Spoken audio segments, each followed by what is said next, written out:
हूँ अखिल ब्रह्मांड नायक प्रभु श्री राम लला के मंदिर प्राण प्रतिष्ठा, 496 साल का संघर्ष, 76 लड़ाइयाँ और 21 पीढ़ियों का बलिदान, और इतनी खामोशी से आपकी आवाज़, जरा एक बार बोलिए जय श्री राम।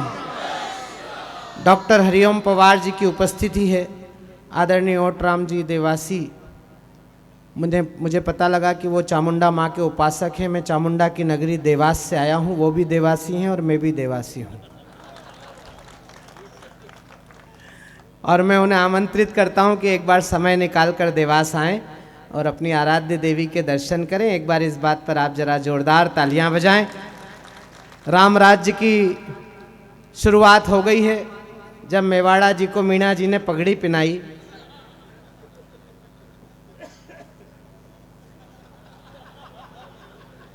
भाई सभापति को अगर नेता प्रतिपक्ष पगड़ी पिनाए, इससे बड़ा कोई राम राज्य लोकतंत्र में आ सकता है क्या? जरा जोरदार तालियां बजाओ। भाई मैंने मेवाड़ा जी से कहा कि यार मीणा जी कमजोर बहुत है, जरा नेता प्रतिपक्ष का भी ध्यान रखो।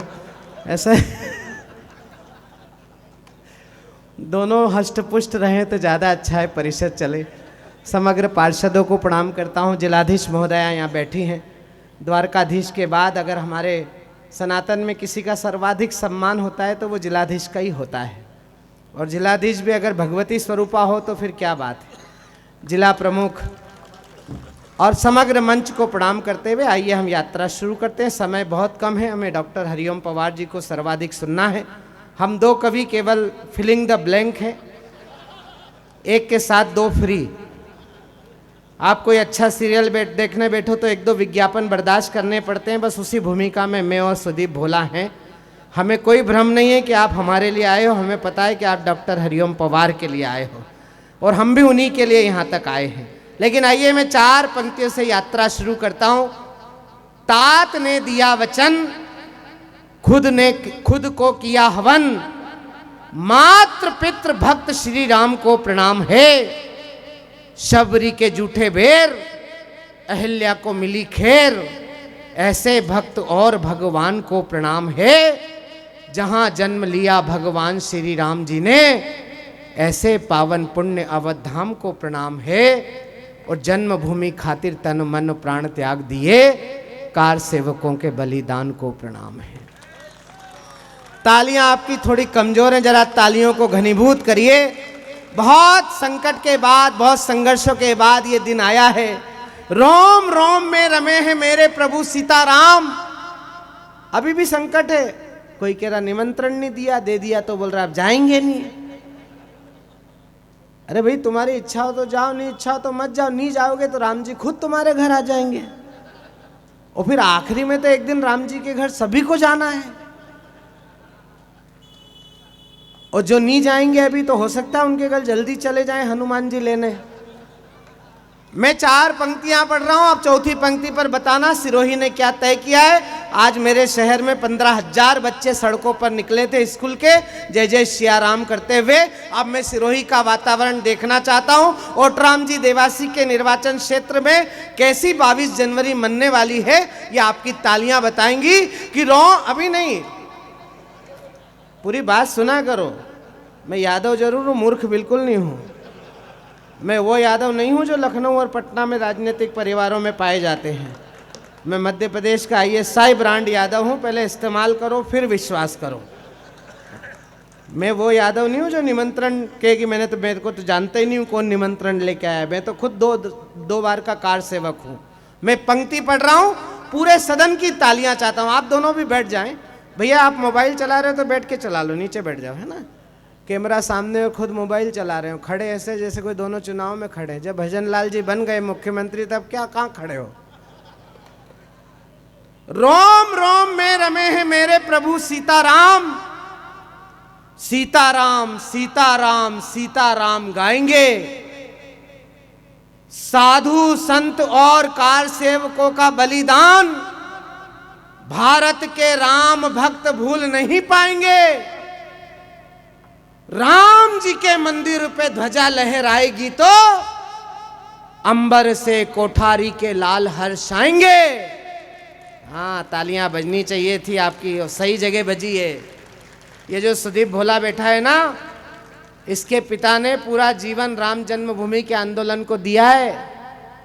और आज जब वो भरी हुई आंखों से टीवी पर देखते हैं राम मंदिर का निर्माण, मैं अंतिम पंक्ति उसे समर्पित करता हूं कि रोम रोम में रमे हैं मेरे प्रभु सीताराम, सीताराम सीताराम सीताराम गाएंगे।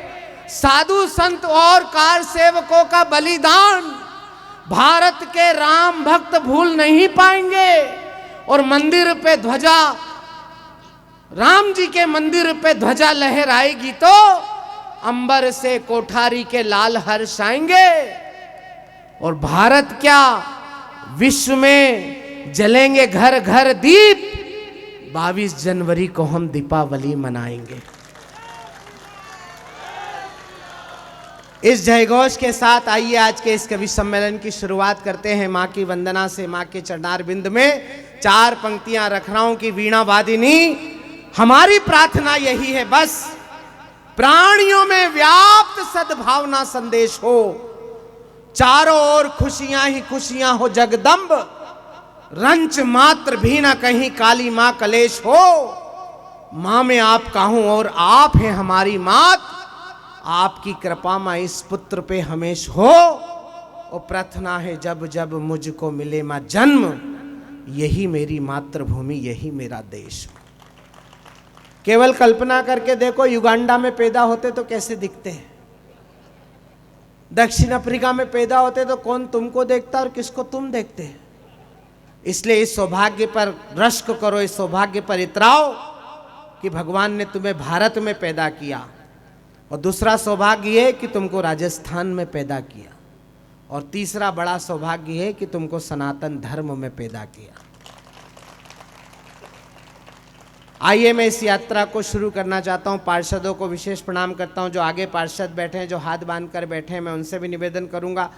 मुझे पता है कि सबसे कष्ट आपको है। नगर मैं भी 10 साल पार्षद रहा हूं, आप तो 10 साल विधायक रहे हैं, इस बार मंत्री बने हैं, जिलाधीश महोदय बड़ी अधिकारी हो।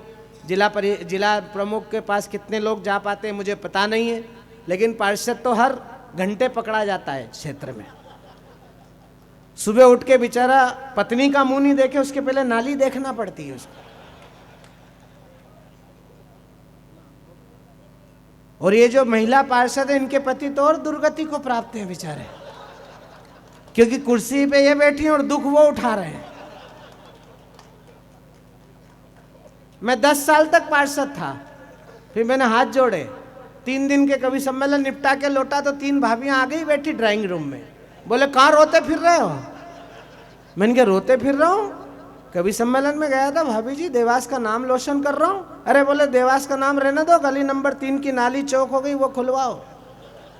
तो मैंने कहा अभी नगर निगम आयुक्त को फोन करेंगे, जेसीबी बुलवा के खुलवा देंगे। बोले इतना करने की क्या जरूरत है, तुम तो जीवान हिलाओगे तो नाली साफ हो जाएगी। बताओ, इस दुर्गति को भोगते हैं पार्षद।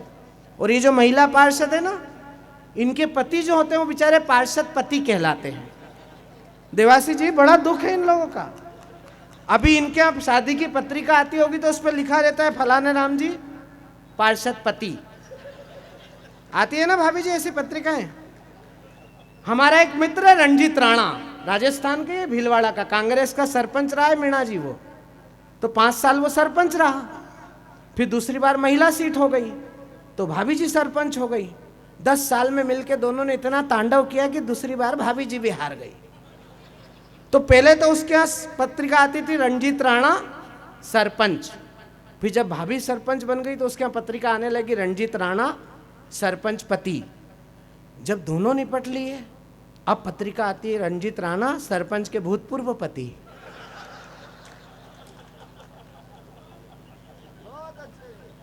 वो बेचारे को समझ में नहीं आया कि अपना तलाक कब हुआ।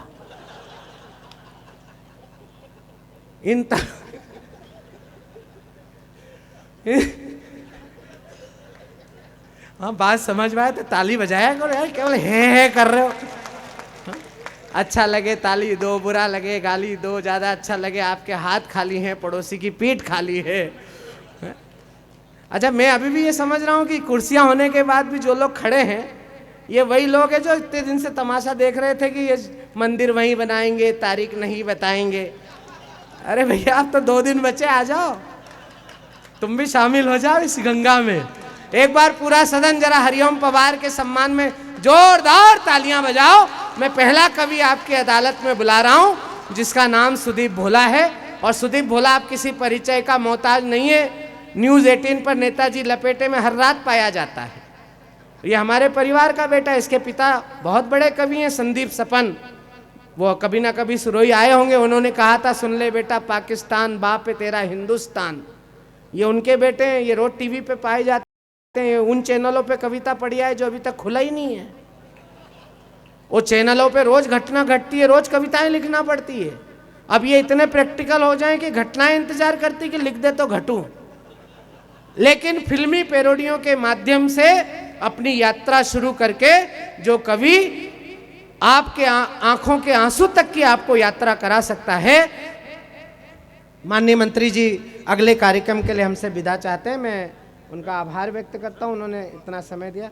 और देवास आइए आप जरूर एक बार जी। हाँ देवास आइए।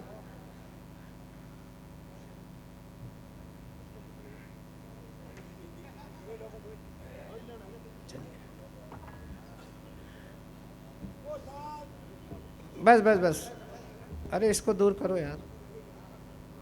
Hello hello hello.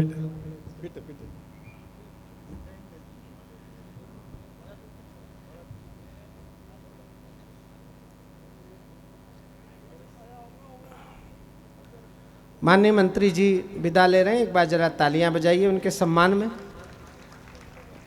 मैं उन्हें शुभकामनाएं दे रहा हूं अगले कार्यक्रम के लिए कि वो इतनी देर हम लोगों के बीच आए। बाकी मेवाड़ा जी आप कहीं मत जाना, आप चले जाओगे तो हम घर नहीं जा पाएंगे। ठीक, ओके, क्योंकि मामला उधर ही फंसा है हमारा। ठीक, आ जाइए। मीणा जी कहाँ चले गए? आ रहे हैं ना? ऐसा नहीं हो ज्वाइन नहीं कर ले बीजेपी। आइए बस शुरू करें। चलिए मैं 4 पंक्तियां पहले आपको सुनाता हूं, आपका मन बन जाए तो फिर अपन इस कवि सम्मेलन को शुरू करेंगे। क्योंकि कवि मेरे पास 2 ही हैं, दोनों विशेष हैं, एक शेष है एक विशेष है। एक डॉक्टर हरिओम पवार है जिन्होंने लगातार 50 वर्षों से हिंदुस्तान के जनता के स्थायी विपक्ष की भूमिका निभाई है। किसी भी झंडे की सरकार रही हो, जयपुर से लेकर दिल्ली तक, भोपाल से लेकर लखनऊ तक, लेकिन डॉक्टर हरिओम पवार उस कवि का नाम है जिसने हमेशा जनता की आवाज़ को स्वर दिया है। जब जनता का कवि जनता के बीच बैठा हो तो भाषा कैसी होनी चाहिए। मैं 4 पंक्तियां पढ़ रहा हूं, आपका मन करे तो फिर आपकी तालियां उठनी चाहिए। मैं 4 पंक्ति पढ़ रहा हूं, सुनिएगा। कि कवि हूं कबीर की परंपरा का दीपक हूं, तेज आंधियों से कभी डरता नहीं हूं मैं। सत्य को सदा ही सत्य लिखने की आदत है, समझौता लेखनी का करता नहीं हूं मैं। वो जन्म से ही फक्कड़ स्वभाव का रहा है कवि, कामनी के नयनों पे मरता नहीं हूं मैं। और देश की अखंड तस्वीर मेरे मन में है, दूजा और कोई रंग भरता नहीं हूं मैं। देश की अखंड तस्वीर मेरे मन में है। थोड़ी सी तालियां और बढ़ाना, मैं एक छंद और आपके मन के लिए पढ़ता हूं, देखिएगा। कि हाथ में उठाई है कलम माता शारदे तो, सौगंध तुम्हारी है कि फर्ज भी निभाएंगे। प्रियसी के रूप पे हम कोई गीत ना लिखेंगे, लेकिन पीड़ितों के कंदनों को हम गाएंगे। और राज करने वाले राज करें सत्ताधीश यहाँ, हर मौसम में उन्हें हम दर्पण दिखाएंगे। और चोलियों पे गीत लिखे फिल्म वाले गीतकार, हम तो मातृभूमि के सम्मान गीत गाएंगे। चोलियों पे गीत लिखे फिल्म वाले गीतकार। और केवल मंदिर नहीं बन रहा है इस देश में, क्या क्या हो रहा है। एक उपलब्धि आपके हाथ में सौंप रहा हूं। अभी पीछे के लोग ताली नहीं बजा रहे, उनका भी समर्थन चाहता हूं, उनका भी आशीर्वाद चाहता हूं। अगर आपका भी मन करे और आपको लगे कि 75 साल की आज़ादी में ये उपलब्धि हमारे हिस्से में आई है, तो अपने भारतीय होने पर गर्व करिएगा। और भारतीय होने पर गर्व हो तो फिर अपने हाथों की तालियां मुझे आशीर्वाद के रूप में दीजिएगा। कि राष्ट्रवाद की उमंग ताल से बजी मृदंग, देखो राष्ट्र। भैया आप चाय वाले बैठ जाओ, भैया आप बैठ जाओ, मैं उठा लूंगा कप। एक तो चाय वाले को टोक भी नहीं सकते, 24 में आएगा भी यही। क्योंकि चाय वाले को जिन जिन ने टोका वो बेचारे अब किसी लायक नहीं बचे हैं, उनके जिंदे ही श्राद्ध हो गए, लोगों ने उनके मरने का भी इंतजार नहीं किया। मैं 4 पंक्तियों में उपलब्धि गा रहा हूं, इस मोहल्ले से भी आशीर्वाद चाहता हूं, जहां जहां तक मेरी बात पहुंचे वहां वहां तक आपका साथ चाहिए कि राष्ट्रवाद की उमंग ताल से बजी मृदंग, देखो राष्ट्र भक्ति वाला रंग गहरा दिया, और ज्ञान विज्ञान खेल कला संस्कृति की तान, खूब सोना चांदी जीत वाला सहरा दिया, और आपने जगा दिया है स्वाभिमान सेना का, तो भारती के लालों ने भी कड़ा पहरा दिया, और लाल चौक से मिली थी हमको चुनौती कभी, देखो घर घर पे तिरंगा फहरा दिया, लाल चौक से मिली थी हमको चुनौती कभी। 23 अगस्त याद है आप लोगों को? आप भूल बहुत जल्दी जाते हो। शादीशुदा आदमी सबसे पहले अपनी मैरिज एनिवर्सरी भूलता है। मैं 4 पंक्तियों में 23 अगस्त याद दिला रहा हूं, फिर आपको गर्व हो तो इस बार इससे दुगनी तालियां बजाना कि झाड़ फूंक जादू टोना वाला देश मानते थे, देखो हमने दुनिया का गर्दा झाड़ दिया है, कि झाड़ फूंक जादू टोना वाला देश मानते थे, देखो हमने दुनिया का गर्दा झाड़ दिया है, वोकल फॉर लोकल का मंत्र साधा ऐसा कि अब चीनी चप्पटों का होलिया बिगाड़ दिया है। अगर दूसरी पंक्ति पर इतनी ताली बजी है तो चौथी पंक्ति पर पूरा पंडाल बजाएगा कि झाड़ फूंक जादू टोना वाला देश मानते थे, देखो हमने दुनिया का गर्दा झाड़ दिया है, वोकल फॉर लोकल का मंत्र साधा ऐसा कि अब चीनी चपटों का हुलिया बिगाड़ दिया है। वो जागी थी भवानी मेरे भारत की इंदिरा, तो बांग्लादेश बना तेरा नक्शा फाड़ दिया है। और चांद और सितारे झंडे छाप इतराने वालों, देखो हमने चांद पे ही झंडा गाड़ दिया है, चांद और सितारे झंडे छाप इतराने वालों, चांद और सितारे झंडे छाप इतराने वालों, देखो हमने चांद पे ही झंडा गाड़ दिया है। और एक छंद इशारे से सुना रहा हूं, मेरा इशारा समझ जाए तो फिर तालियां उठाना, और जहां के लिए पढ़ रहा हूं वहां तक तालियां पहुंचनी चाहिए कि दुनिया को परिवार मानकर जिए सदा, मेल जोल से ही नया मेल मिल गया है। हम में और अन्य लोगों में अंतर क्या है? 14 अगस्त 1947 को हमसे कुछ लोग अलग होकर एक देश बना बैठे पाकिस्तान। आज उसकी और हमारी यात्रा लगातार 75 वर्ष की यात्रा है। लेकिन एक बहुत बड़ी बात डॉक्टर हरिओम पवार की उपस्थिति में कह रहा हूं, अगर आपके भी मन की हो तो फिर आपकी तालियां चाहिए। हम में और उनमें अंतर केवल इतना है 75 साल के बाद कि उनका अब्दुल अभी भी कश्मीर में घुसता हुआ मारा जा रहा है, और हिंदुस्तान में रहने वाला अब्दुल जो सनातन के आश्रय में रहता है वो कलाम बनकर पूरी दुनिया में पुजा रहा है। ये भगवान राम के देश की तासीर है, ये भगवान राम के संस्कार हैं। तब मैं आपको 4 पंक्तियां सुना रहा हूं, मेरा इशारा समझ जाओ तो फिर मुझे आपकी गर्माहट चाहिए, जिस गर्माहट में मैं सुदीप भोला को आपको सुनवाना चाहता हूं कि दुनिया को परिवार मानकर जिए सदा, मेल जोल से ही नया मेल मिल गया है, आपने बुझाए सदा रोशन चिराग, जहां हमें आस्था से भरा तेल मिल गया है। वो मित्रता के घाती जरा कान खोल सुन लेना, राम जी के बेटों को राफेल मिल गया है, और देश शक्ति से चलेगा जैसे को तैसा मिलेगा, मेरी दिल्ली को नया पटेल मिल गया है। देश शक्ति से चलेगा जैसे को तैसा मिलेगा। और एक शाम राम के नाम है, आप राम की कविता सुनने के लिए बैठे, राम का आह्वान कर रहे हैं। मैं आपको 4 पंक्तियां भेंट कर रहा हूं कि यदि तेरा मन रूपसक्त होना चाहता है, दुनिया में राम जैसा रूपवान कौन है। मैं तो कल एक बयान सुन के बड़ा हंसा। हैदराबाद के एक सांसद हैं, उनका नाम नहीं लूंगा वरना इतनी ठंड में भी होटल में जाके नहाना पड़ेगा। वो कह रहे थे कि हमारी सरकार आएगी तो हम इस मंदिर के बारे में फिर से सोचेंगे। मैंने कहा अच्छा, अभी भी तेरी सरकार आएगी और तुम सोचोगे, हम यह अवसर देंगे? इतिहास की लिखाई है, बुजुर्गों ने बताई, घर के भेदियों ने ही तो सदा लुटिया डुबाई है, दुश्मनों की हिम्मत ना आंख मिला पाई कभी, इन आस्ती के सांपों ने ही साजिशें रचाई है। और हिंदू देवी देवता की नग्न तस्वीरें बनाकर जेएनयू ने अपनी औकात ही बताई है। और बाज आ जाओ वीसी हरकतों से अपनी, वरना बाबरी के बाद अब तुम्हारी बारी आई है। लेकिन हम राम के अनुयायी हैं, हम उस राम के अनुयायी हैं जिस राम ने सबको अपने आप में समेट लिया था। कोई जाति नहीं, कोई भेद नहीं, कोई ऊंचा नहीं, कोई नीचा नहीं, सृष्टि का हर कण कण राम है। राम जी का नाम सुनते ही बौखलाने वालों, मैं मानस का ज्यादा विद्वान ज्ञाता नहीं हूं, मैं तो विद्यार्थी हूं, लेकिन मेरे छोटे से मन ने राम को कैसा समझा है, मैं 4 पंक्तियां गा रहा हूं, चौथी पंक्ति तक आपका मन मिल जाए तो जरा राम जी के सम्मान में आपकी तालियां उठनी चाहिए कि राम जी का नाम सुनते ही बौखलाने वालों, पाठ मर्यादा का पढ़ाने वाले राम हैं। झूठी धर्म निरपेक्षता से लड़वाने वालों, शांति सद्भाव सिखलाने वाले राम हैं। राम ने सभी को सदा जोड़ने का काम किया, वंचितों पे प्रेम को लुटाने वाले राम हैं। और राम ने लड़े हैं सदा युद्ध धर्म रक्षा हेतु, जग से बुराई को मिटाने वाले राम हैं।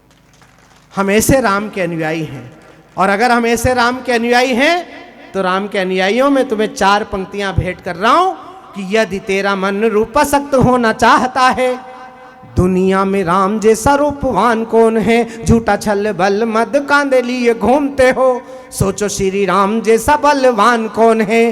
वो पिता पुत्र भाई राजा सेवक हैं होते कैसे, पढ़ो मानस राम जैसा गुणवान कौन है। और राम नाम पूंजी तेरे हृदय विराजती है, दुनिया में तुझसे बड़ा धनवान कौन है। राम नाम पूंजी तेरे हृदय। तालियां बजाइए। मैं पहला कवि आपके बीच बुला रहा हूं जिनका नाम सुदीप भोला है। वो भोले भी हैं और व्यंग्य की भाषा में कहें तो वो भाले भी हैं। हम सबको भगवान ने पर्सनालिटी दी है, उनको पर्सनालिटा दिया है। उनको देखो तो ऐसा लगता है ये राजस्थान की पैदाइश से डिलीवरी मध्य प्रदेश में हो गई है। पूरे 7 फीट के हैं।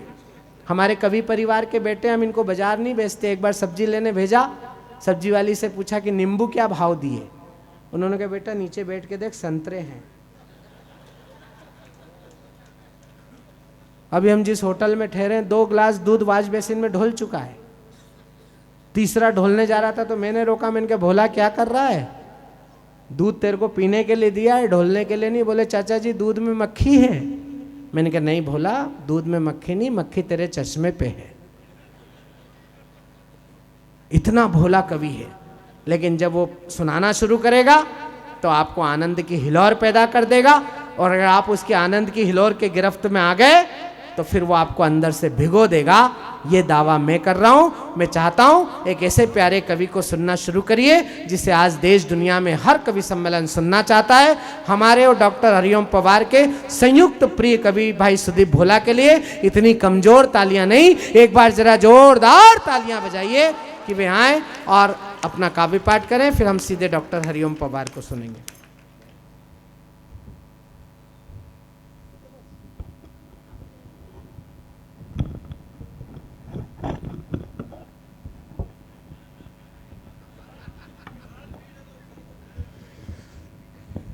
बहुत बहुत धन्यवाद।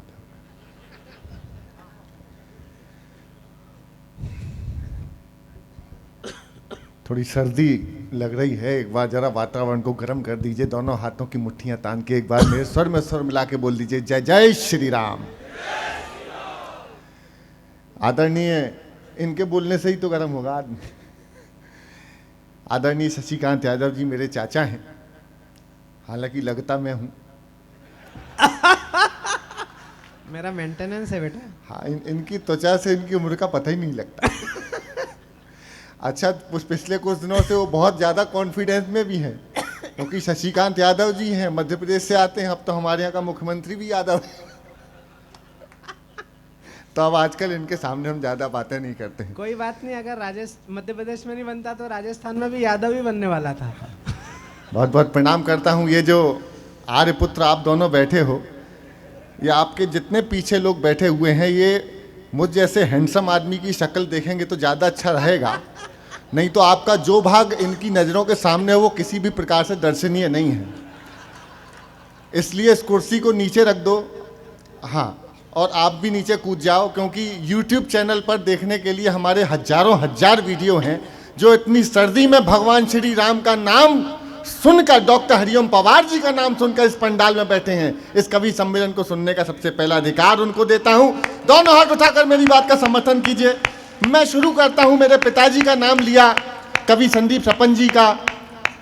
राम जन्मभूमि आंदोलन में उनका जो स्वर था, उनका जो तेवर था, आज भी हम बचपन याद करते हैं। क्या बात है। तो हमको उन्हीं का, ये देश में बहुत सी सरकारों के सेवक आए, बहुत सी सरकार सेवक आए, लेकिन कार सेवक हमने देखे जो अपनी खून की अंतिम बूंद भी बहा देने को तैयार थे। हमारा सौभाग्य है उनके बलिदानों का जो सुफल प्राप्त हुआ है।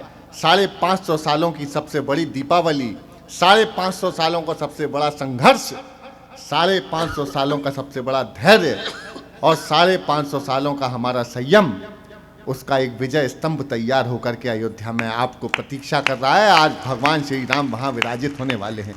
मैं अपने पिताजी की 4 पंक्तियों से ही शुरू करता हूँ, फिर उसके बाद आज विषय पर ही केंद्रित काव्य पाठ करूँगा, अन्य बातों को आज नहीं करूँगा। मैं बस स्वर में स्वर मिला दीजिएगा।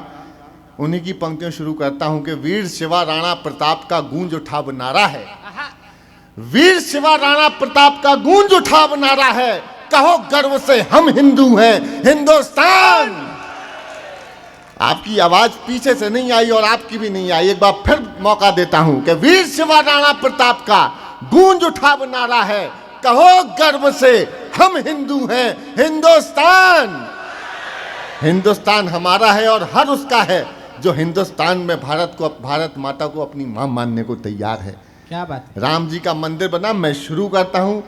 हालांकि मेरे साथ आदरणीय आयुक्त साहब, मैं 10-15 मिनट केवल माइक पर हूं। हमारे साथ अजीब अजीब घटनाएं होती रहती हैं। अभी मैं सिरोही आया था तो ट्रेन में बैठ करके मुझे दिल्ली जाना था, वहां से जहाज पकड़ना था। तो दिल्ली जाने के पहले लंबी रेल यात्रा थी, तो मुझे वॉशरूम जाने का भी सौभाग्य मिला। भारतीय रेल के वॉशरूम में जाना अपने आप में बड़ा सौभाग्य का विषय है। वॉशरूम का दरवाजा खोला तो उसकी दीवार पर एक टेलीफोन नंबर लिखा हुआ था, 9424 फला फला फला, और नीचे लिखा होता पूजा, उसके नीचे लिखा होता कॉल मी। मैंने आपदा को अवसर में बदला, टेलीफोन नंबर डायल किया, घंटी गई, बातचीत शुरू, हेलो पूजा बोल रही हो? तो जो वहां से जवाब आया, सिरोही वालों, अगर आपने ऐसा जवाब आज तक ना सुना हो तो हाथ एक भी नीचे मत रखना और मुझे प्रारंभ करने की तालियां दे देना।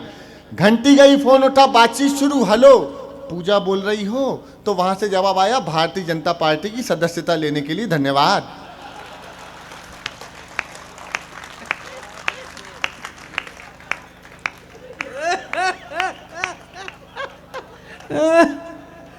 इसके पहले मैं दिल्ली उतरता, उसके पहले उसी नंबर से वापस फोन आ गया। मैंने फोन काटा, कहने अरे सुदीप बोला। मैंने जी पूजा बोल रही? हम मैंने बोलिए, बोले बोलिए कुछ नहीं, सदस्यता ली है, 24 में चुनाव है, तुम्हें काम करना, याद रखना कभी फोन आएगा तो मैं काम करने आना पड़ेगा। तो मैं काम करने के लिए तैयार हूँ। बहरहाल मैं शुरू करता हूँ। मंदिर बन गया है, मैं विषय पे आ जाता हूँ, विषय पे कविता पढ़ता हूँ। कैमरामैन फोकस इधर करना है, सुनिएगा कि बन गया मंदिर परमानेंट, बन गया मंदिर जब तक सारे ताली नहीं बजाओगे मैं आगे की पंक्ति नहीं पढ़ने वाला हूं। बन गया मंदिर परमानेंट बन, और मेरे साथ गा सकते हो तो गाना सिरोही वालों पहली बार सुना रहा हूं मंच पर। बन गया मंदिर परमानेंट, बन गया मंदिर परमानेंट, वहीं बना है जहां तना था राम लला का टेंट। बन गया मंदिर परमानेंट, बन गया मंदिर परमानेंट, बन गया मंदिर परमानेंट। कार सेवकों ने दिखलाया था अपना टैलेंट। हाँ, कार सेवकों ने दिखलाया था अपना टैलेंट। राम लला की कसम निभा दी, राम लला की कसम निभा दी, देखो 100% बन गया मंदिर परमानेंट, बन गया मंदिर परमानेंट। अगली पंक्ति किनको सौंप रहा हूं सिरोही वालों, जो समझ जाओ तो समर्थन में तालियां ऐसी उठाना कि उनके कानों पर थप्पड़ की तरह पड़े। सुनना कि बन गया मंदिर परमानेंट, राम विरोधी जितने नेता हैं मेंटल पेशेंट। वाह, राम विरोधी, आहा आहा, गा सकते हो? राम विरोधी जितने नेता हैं मेंटल, ट्रीटमेंट होगा 24 में देकर उन्हें करंट। बन गया मंदिर परमानेंट, बन गया मंदिर परमानेंट, बन गया मंदिर। आखिरी दो पंक्तियां सुना रहा हूं, दूसरी पंक्ति बताएगी कि आपके मन में क्या है। बन गया मंदिर परमानेंट, और जिसको भी करना है आकर कर ले आर्ग्यूमेंट। हर जिसको भी दूसरी पंक्ति में बता देना कि यहां कौन बैठा है, मैं आपकी आवाज से समझ जाऊंगा। जिसको भी करना है आकर कर ले आर्ग्यूमेंट। हाँ, जिसको कर ले आर्ग्यूमेंट, 24 में केसरिया रंग जाएगी पार्लियामेंट। बन गया मंदिर परमानेंट, बन गया मंदिर परमानेंट, बन गया मंदिर परमानेंट। सिया संग्राम पधारे हैं, सिया संग्राम पधारे हैं। मुझे आप में वो जोश नहीं दिख रहा है। पीछे वालों, सिया संग्राम पधारे हैं, अवधपुरी में देखो शालिग्राम पधारे हैं। सिया संग्राम पधारे हैं, सिया संग्राम पधारे हैं। प्रतीक्षारत थे सारे मगर जब राम पधारे, करें हम दर्शन कैसे भरे हैं नयन हमारे। हो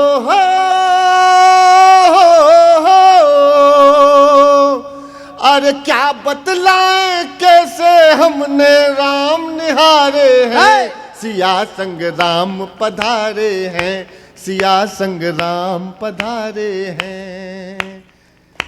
कोई हलवा बनवाए तो कोई खीर पकाए, आज सबरी भी सोचे कि 56 भोग लगाए। हो भंडारी के लिए सजे देखो भंडारे हैं। सिया संग्राम पधार, दोनों हाथ उठाइए, पधारे हैं, सिया संग्राम पधारे हैं। मांगते थे प्रमाण जो उन्हें परिणाम मिल गए। मांगते थे प्रमाण जो उन्हें परिणाम मिल गए। जिन्हें विश्वास राम पर उन्हीं को राम मिल गए। हो न्यायालय से जीत महासंग्राम पधारे हैं। सिया संग्राम पधारे। सिया, आखिरी सुनिएगा और आखिरी पंक्ति में समर्थन दे करके दिखाना कि जो न्योते ठुकराते हैं। कहाँ राम जी का राज। एक युवराज अपने पिता के वचन को पूरा करने के लिए निकल गया, राजपाट छोड़ करके निकल गए। मतलब ही नहीं है, पिता के का वचन सबसे बड़ा है। एक युवराज हम देख रहे हैं, उसकी यात्रा ही खत्म नहीं होती। सुनना कि जो न्योते, अच्छा सब कहे तो तारीख बताओ, तारीख बताओ, तारीख बताओ। जब तारीख बता के न्योता भिजवा दिया तो वो अपने आने की तारीख नहीं बता रहे हैं। सिया संग्राम पधारे हैं, सिया संग्राम पधार। सुनना, जो न्योते ठुकराते हैं कलंकित रह जाते हैं। जो न्योते ठुकराते हैं कलंकित रह जाते हैं। राम कृपा हो जिन पर अयोध्या वो जाते हैं। बुलडोजर लेकर बाबा हनुमान पधारे हैं, सिया संग राम पधारे हैं, सिया संग राम पधारे हैं। वाह, वाह, एक वाह। कविता विशेष सुना देता हूँ, क्योंकि आज तो हमारे श्रद्धेय डॉक्टर हरिओम पवार जी बैठे हैं। क्या सुनाऊं, राम पे कितना लिखें। न केवल मंदिर का निर्माण, न केवल पूजा विधि विधान, न केवल भक्तों के भगवान, ये होगा उन सबका सम्मान। योग में देह दे गए दान, शिला में समा गए जो प्राण। ये सूचित हो इतिहासों को, बिछाकर अपनी लाशों को, समय की कड़ी कसौटी पर खरी उतरी जो निष्ठा है। कार राम के नाम लुटा गए प्राण, ये उनकी प्राण प्रतिष्ठा है। वाह वाह राम वाह के वाह नाम वाह लुटा वाह गए वाह वाह वाह प्राण, वाह, ये उनकी प्राण प्रतिष्ठा है। ये देश बढ़िया भगवान बात है राम बेटा। का, ये देश रानी पद्मावती का, ये देश सीता का, ये देश राधा का, ये देश कृष्ण का। जहाँ घर घर वीरांगनाएं होती थी, ये वो राजस्थान। ये हमारे हाथों में मोबाइल क्या आ गया, घर घर रीलांगनाएं पैदा होने लगी। रीलांगनाएं मोबाइल एक आईने में ही तो देखा था रानी का रूप। ये हर घर में ये पहुंच गया है। कहाँ पहुंच गए? 5 मिनट की एक कविता सुना करके बहुत जरूरी विषय पे, मर्यादा पुरुषोत्तम के मंच पर हूँ, इसलिए मर्यादा की लकीर खींचने वाली एक कविता सुनाना चाहता हूँ। जहाँ जितने बेटियों के पिता बैठे हैं या इन बहनों की रक्षा के लिए समर्पित जो लोग हैं, अपने दोनों हाथ उठा के मुझे आदेश दे दीजिए तालियां बजाकर। मैं एक बहुत जरूरी कविता सुनाता हूँ, सुनिएगा। बहुत अच्छे बेटे। कि पापा ने हैप्पी बर्थडे पर मोबाइल दिल। केवल 5 मिनट की कविता है, फिर आप और डॉक्टर हरिओम पवार जी होंगे। लेकिन इस कविता का विषय इसलिए रख रहा हूँ, ये 2 बेटियों का पिता आपके सामने खड़ा है। 1200 किलोमीटर की यात्रा से खड़े, मैं चाहूँ तो खूब सारी पैरोडियाँ सुना सकता हूँ, आपको हंसा सकता हूँ, लेकिन जब माताएं बहनें बैठे हैं तो ये 2 बेटियों का पिता एक कविता का चयन कर रहा है, सुन के दिखाइएगा। क्या बात है कि पापा ने हैप्पी बर्थडे पर मोबाइल दिलवाया था, ऑनलाइन हो गई पढ़ाई किस्तों पर मंगवाया था। पढ़ो बेटियों उनने मन में ठाना था, दुनिया कर लेंगी मुट्ठी में दुनिया को दिखलाना था। उसी मोबाइल से वो लड़की इंस्टाग्राम चलाती है, उसी मोबाइल से वो लड़की इंस्टाग्राम चलाती है। पढ़ती नहीं पढ़ाती है, दिन भर रील बनाती है। पढ़ती नहीं पढ़ाती है, दिन भर रील बनाती है।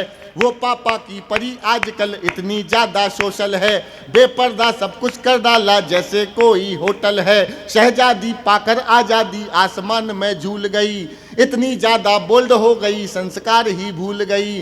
हाथों से दिल कभी बनाती, टैटू कभी दिखाती है, किसी आइटम गर्ल के जैसे ठुमके खूब लगाती है। पढ़ती नहीं पढ़ाती है, दिन भर ये बहनों 2 बेटियों का पिता पढ़ रहा है, समर्थन देके दिखाना आप। हाथों से दिल कभी बनाती, टैटू कभी दिखाती है, किसी आइटम गर्ल के जैसे ठुमके खूब लगाती है। पढ़ती नहीं पढ़ाती है, दिन भर रील बनाती है। वो कि बाकी सब खुल्लम खुल्ला पर मोबाइल में लॉक लगे। भैया इनको बिठा दो, बैठ जा बेटा।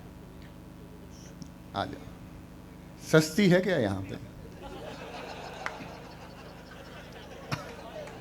अरे शांति से नहीं आ रहा, कोई बात नहीं, गर्मी ज्यादा है, कोई कोई नहीं। आधी तो आपको ही देख के उतर गई होगी उसकी।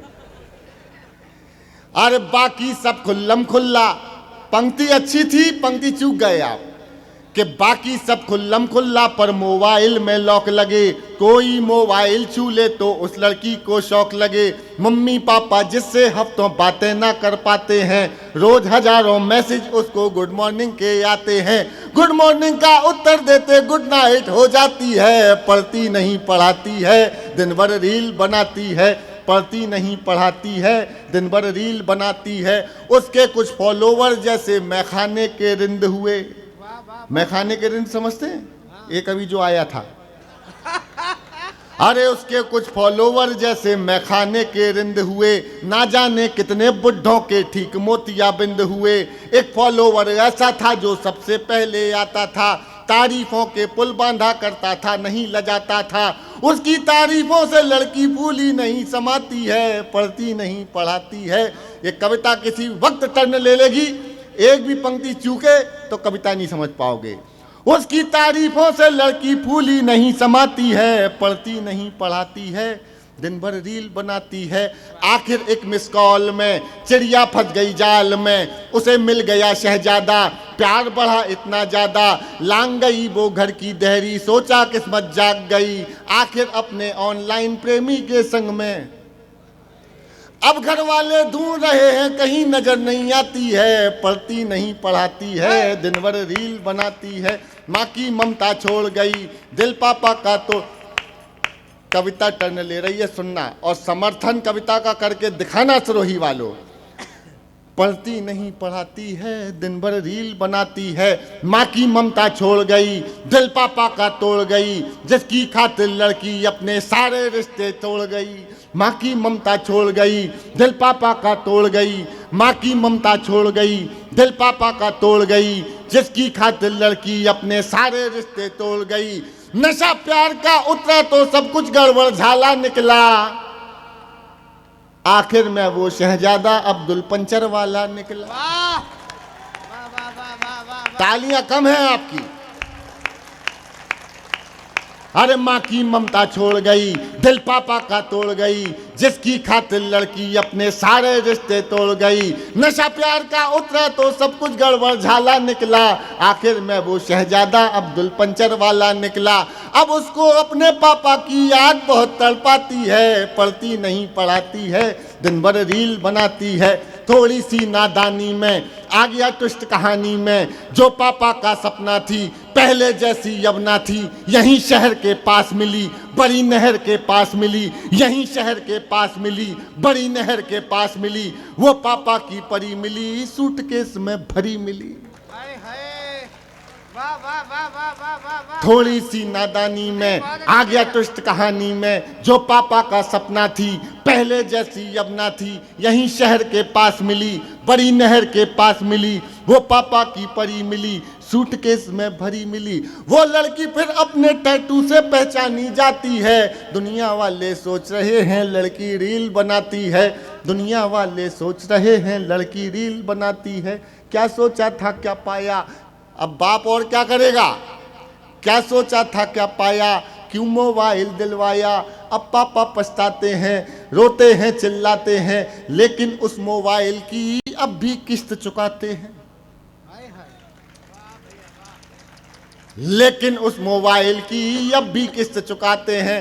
कितनी कीमत और चुकानी बात समझ नहीं आती है। एक लड़की रील बनाती थी, दुनिया रील बनाए। बहुत बहुत धन्यवाद, बहुत बहुत धन्यवाद।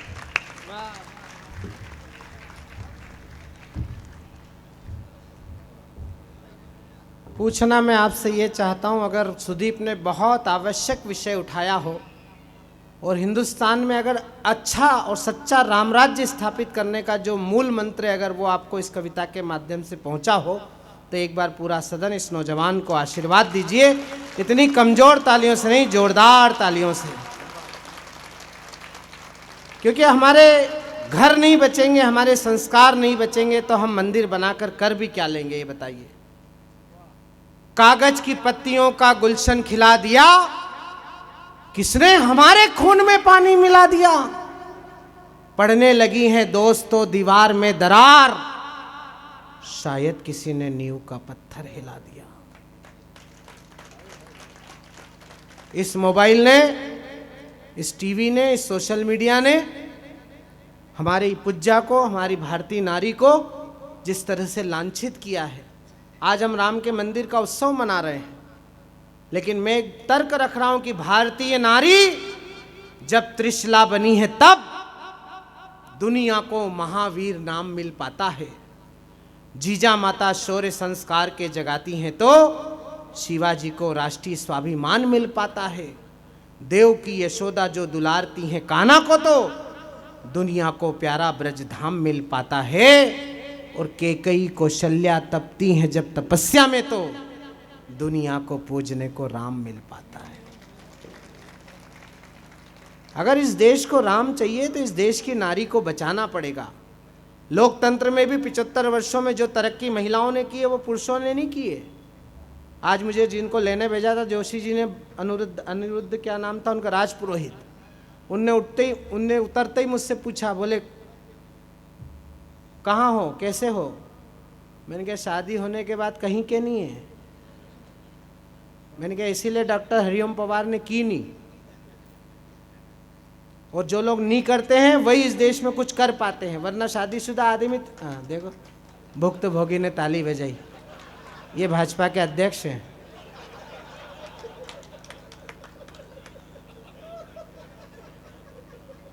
मतलब मन की पीड़ा कितनी जल्दी हाथ तक पहुंची। अच्छा, हिंदुस्तान का आदमी जोशी जी कितने ही महान हो जाए, चाहे वो युवा मोर्चे का अध्यक्ष हो या पार्टी का अध्यक्ष हो या सभापति हो या विधायक हो, सांसद हो, मंत्री हो, माइक वाला हो, कवि हो, संचालक हो, वो बेचारा घर के बाहर ही विवेकानंद है। घर में घुसती पत्नी एक ही बात कहती कि तुम में अक्ल नहीं है, और वो बेचारा मुंडी हिलाकर स्वीकार करता है, क्योंकि उसको पता होता है कि अगर अपन में जरा भी अकल होती तो इससे ब्याह करता कौन।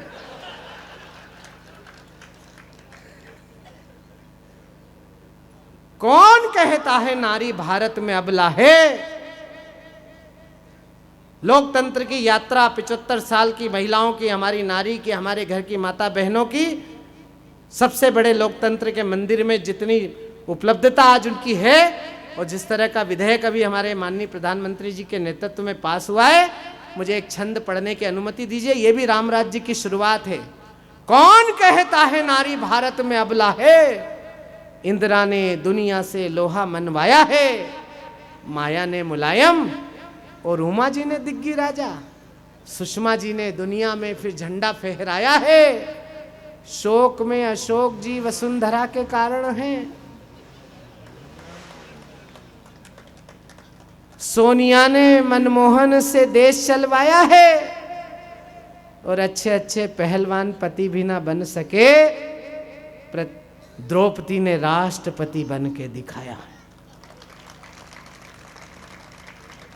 सारे पति आज से ये तय करके ये जाना, इनके हुक्म तुम्हें सदा ही बजाना है। आज मैंने पूछा आदरणीय अध्यक्ष से कितने पार्षद हैं, उन्होंने कहा 45। कितने हैं? 35।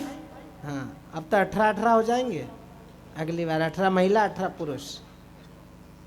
बाकी को तो नीचे ही बैठना पड़ेगा, यही लोग ऊपर बैठने वाले। सारे पति आज से ये तय करके ये जाना, इनके हुक्म तुम्हें सदा ही बजाना है। नारी ये प्रधान, सारा देश होने जा रहा है। प्रीत वाले गीत तुम्हें इनके ही गाना है। दिन को ये कभी कभी रात कहने लगे तो आपको तुरंत तारे गिन के बताना है। बताओ कितना पति भोला होता है बेचारा, अपनी मूर्खता पे खुद ही ताली बजा रहा है। माननीय जिलाधीश महोदय गई क्या? इससे सीधी कौम दुनिया में नहीं है जितना शादीशुदा पति है। और हिंदुस्तान के पतियों, कभी तुम्हारे मन में दुष्विचार आए कि पत्नी से आगे निकलना है, तो वो इसी राम जी के कवि सम्मेलन में विचार त्याग देना, क्योंकि हमारे घर की माता बहनें हिंदुस्तान की हैं, राजस्थान की हैं, संस्कारों की माता बहनें। पहली रोटी बनाती हैं गाय की, आखिरी रोटी बनाती हैं कुत्ते की। अब तो आपके यहाँ तो गाय भी मिल जाती, कुत्ते भी मिल जाते हैं, देवास में भी मिल जाते हैं। अभी दिल्ली बम्बई में रहने वाले कवि बेचारे ना गाय मिलती है ना कुत्ते मिलते हैं। रात को 2 बजे कवि सम्मेलन खत्म करके जाते हैं तो वो दोनों रोटी इन्हीं को गर्म करके खिला देती हैं, ताकि बेचारा गाय पति बेचारा गाय सरी की गर्दन डाले ले। और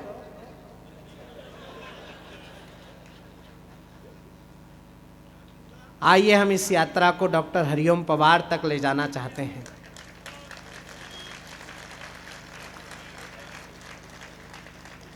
मैं भी उनका श्रोता हूं।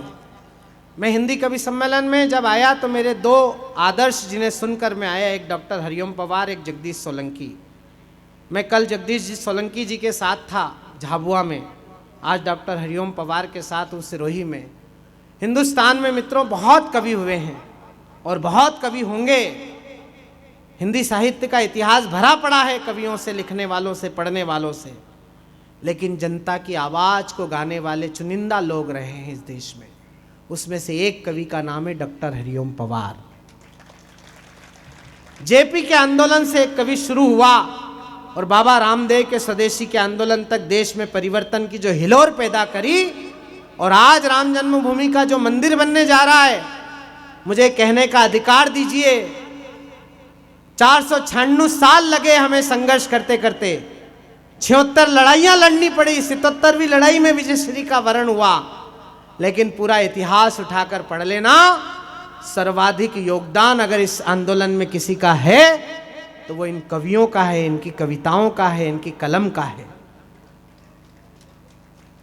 क्योंकि कलम ने हमेशा युद्ध लड़े हैं और उन युद्धों को लिपिबद्ध करने का काम भी हमेशा कलम ने ही किया है। आज हम ऐसे कलमकार को सुनने जा रहे हैं जिन्हें देश के 4 प्रधानमंत्रियों ने आपकी तरह श्रोताओं में बैठकर सुना है। मैं देश के सर्वाधिक लोकप्रिय कवि डॉक्टर हरिओम पवार को बुलाना चाहता हूं और उनकी अगवानी में डॉक्टर राहत इंदौरी की 4 पंक्तियां रख रहा हूं कि अलग बात है खामोश खड़े रहते हैं। आज वो थोड़े से बीमार हैं और बीमारी की हालत में भी अपने वचन की पूर्ति के लिए यहाँ तक आए हैं। वो चाहते तो एयरपोर्ट से वापस घर भी जा सकते थे, उनकी कोई बाध्यता नहीं है आज की रात कवि सम्मेलन करना, उनकी आवश्यकता भी नहीं है कवि सम्मेलन करना। भगवान ने उन्हें इतना धन दिया है कि उन्हें गिनते गिनते कम पड़ेगा, और उन्होंने अपना व्यक्तिगत परिवार नहीं बनाया है। वो जो भी पैसा कवि सम्मेलन से ले जाते हैं, 600 से ज़्यादा अनाथ बच्चों को पालने का और उनके पढ़ाने में खर्च करने वाला एक ऐसा महायोद्धा हमारे मंच पर बैठा है जिसे अब हम सुनना शुरू कर रहे हैं। मैं उनकी अगवानी में बहुत बड़े शायर की 4 पंक्तियां रख रहा हूं कि अलग बात है खामोश खड़े रहते हैं, जो लोग बड़े हैं वो बड़े रहते हैं, ऐसे दरवेशों से मिलता है हमारा सिजरा, जिनके कदमों में कई ताज पड़े रहते हैं।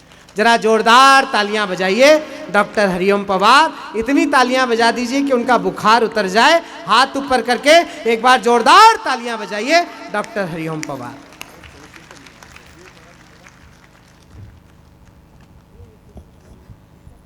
मैं आप सबका अभिवादन करता हूं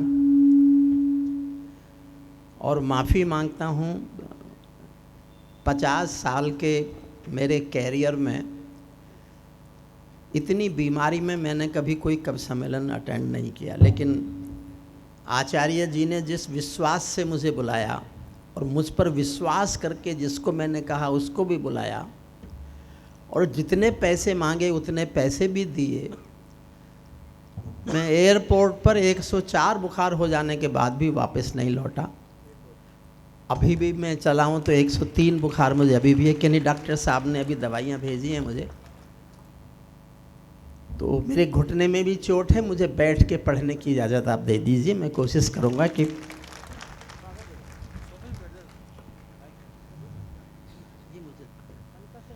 प्रिय सुदीप भोला ने और प्रिय शशिकांत ने बहुत बहुत अच्छा पढ़ा।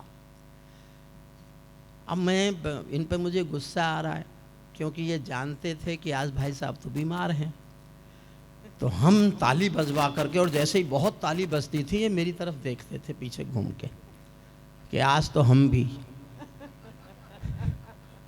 और जब तुमको मालूम था कि मैं आया हुआ हूँ चाहे बीमार हूँ, अच्छा माफ़ करना, देखिए आपने बहुत अच्छी अच्छी कविताएं सुन ली। भगवान राम पर अनंत कथा है, कोई कितना ही भी बोले भगवान राम की कथा कभी पूरी नहीं हो सकती। संसार का अकेला ऐसा चरित्र है जिसमें कहीं भी एक तिल भर भी कलंक तो है ही नहीं। क्या बात है भाई साहब। मैंने 1992 में राम पर लिखा था। 1992 में जब एक तूफान था देश में, तब मैंने एक विचार कविता लिखी थी। वो मैं कविता नहीं सुना रहा हूँ, लेकिन उस कविता को लिखने के लिए मैं विश्वविद्यालयों के पुस्तकालयों में घूमा, कई विश्वविद्यालय के पुस्तकालयों में गया, तो मुझे कुछ बोध कथाएं मिली। मैं उनसे आपको परिचित कराना चाहता हूँ। हो सकता है आपकी सुनी हुई हो सकता है आपकी कोई भी नहीं सुनी हुई हो। एक बोध कथा ये थी, जब राम ने पुल बनाना शुरू किया तो नल नील ने जिन पत्थरों पर राम लिखा वो तैर गए। उसी समय वापिस आओ, हे आर्यपुत्र, भैया आर्यपुत्र, आपसे ही कह रहा हूं सब, वापिस आ जाओ, वापिस आदरणीय, वापिस जोर से आ गई उसको। जाने दो। चलिए, उनको आवश्यक काम से जाना है। ये साफ शहर है ना, इसीलिए जा रहा है। हाँ, मुझे अनिरुद्ध ने बताया था कि सबसे साफ शहर है। एक बार अपने शहर के लिए ताली बजाइए। यादव कितना ही पढ़ जाए, मूर्खता तो करेगा। तो राम ने अचानक देखा एक गिलहरी पेड़ से उतरकर सागर में जाती है, भीगती है, बाहर निकलकर रेता लपेटती है, फिर उसको सागर में धो देती है, फिर बाहर निकलती है, फिर रेता लपेटती है, उसको सागर में धो देती है। राम बैठे देख रहे हैं। राम ने पूछा, देवी क्या कर रही हो? तो गिलहरी तन के खड़ी हो गई, बोली आपको दिखाई नहीं देता, मैं आपके लिए पुल बना रही हूं, पुल बना रही हूं आपके लिए। राम हंसे, बोले तुम्हारे मिट्टी के 10-20 कण जो तुम्हारे भीगे बदन से लिपट जाते हैं, तुम उनको सागर में धोकर मेरा पुल बना दोगी? गिलहरी ने कहा मत बनो। ध्यान देना मेरी बात पर। गिलहरी ने कहा मत बनो, लेकिन इतिहास में लिखा जाएगा जब आपने कोई न्याय का काम शुरू किया तो चाहे मिट्टी के 10-20 कण दिए हों, योगदान मैंने भी दिया था, मदद मैंने भी की। सल्यूट आपका। मैं आपका मन चाहता था, फिर मैं 1-2-3 बोध कथाएं और सुनाता हूँ। मुझे कविता से ज़्यादा महत्वपूर्ण लगती हैं, और जब मैंने पढ़ ली थी वो कविता भी लिखी मैंने, लेकिन मैं इन कथाओं से ज़्यादा प्रभावित हुआ। स्वागत भी। नल नील ने पत्थर पे राम लिखा, वो तैरे पत्थर। ये खबर लंका पहुंच गई कि राजा राम के नाम के पत्थर तैरते हैं। अपने राजा से तैरवा कर देखो, उससे कैसे लड़ेगा? उससे लड़ सकता है कि नहीं लड़ सकता? तो लंका की जनता ने रावण से कहा कि तुम भी पत्थर पर रावण लिख के तैरा के दिखाओ, वरना हम समझ लेंगे तुम उन जितने पराक्रमी नहीं हो। और कहानी में यह लिखा मिलता है कि रावण ने भी जनता के सामने समुद्र के किनारे पत्थर पर रावण लिखा, समुद्र में छोड़ा, पत्थर तैर गया। जनता तो खुश कि डरो मत, अपना राजा रावण कम नहीं है राम से, उसके नाम के पत्थर तैरते हैं तो इस हमारे राजा के नाम के पत्थर भी तैरते हैं। लेकिन रावण जब घर पहुंचा, उनकी पत्नी ने जाते ही कहा कि ये बताओ ये हुआ कैसे? मैं जानती हूं तुमको पानी पर पत्थर तैराने की कोई विद्या नहीं आती, पत्थर तैरा कैसे? तो रावण की आंखों में आंसू आ गए और धीरे से कहा किसी को बताना मत। क्या है राम? मैं राम पर अपना फोकस करना चाहता हूं। रावण ने कहा बताना मत किसी को। रोते रोते कहा मैंने पत्थर पे रावण लिखा, उसे समुद्र में छोड़ा और उसको धीरे से कह दिया तुझे राम की कसम है जो डूबा। वाह वाह वाह वाह। ये थे साहब राम।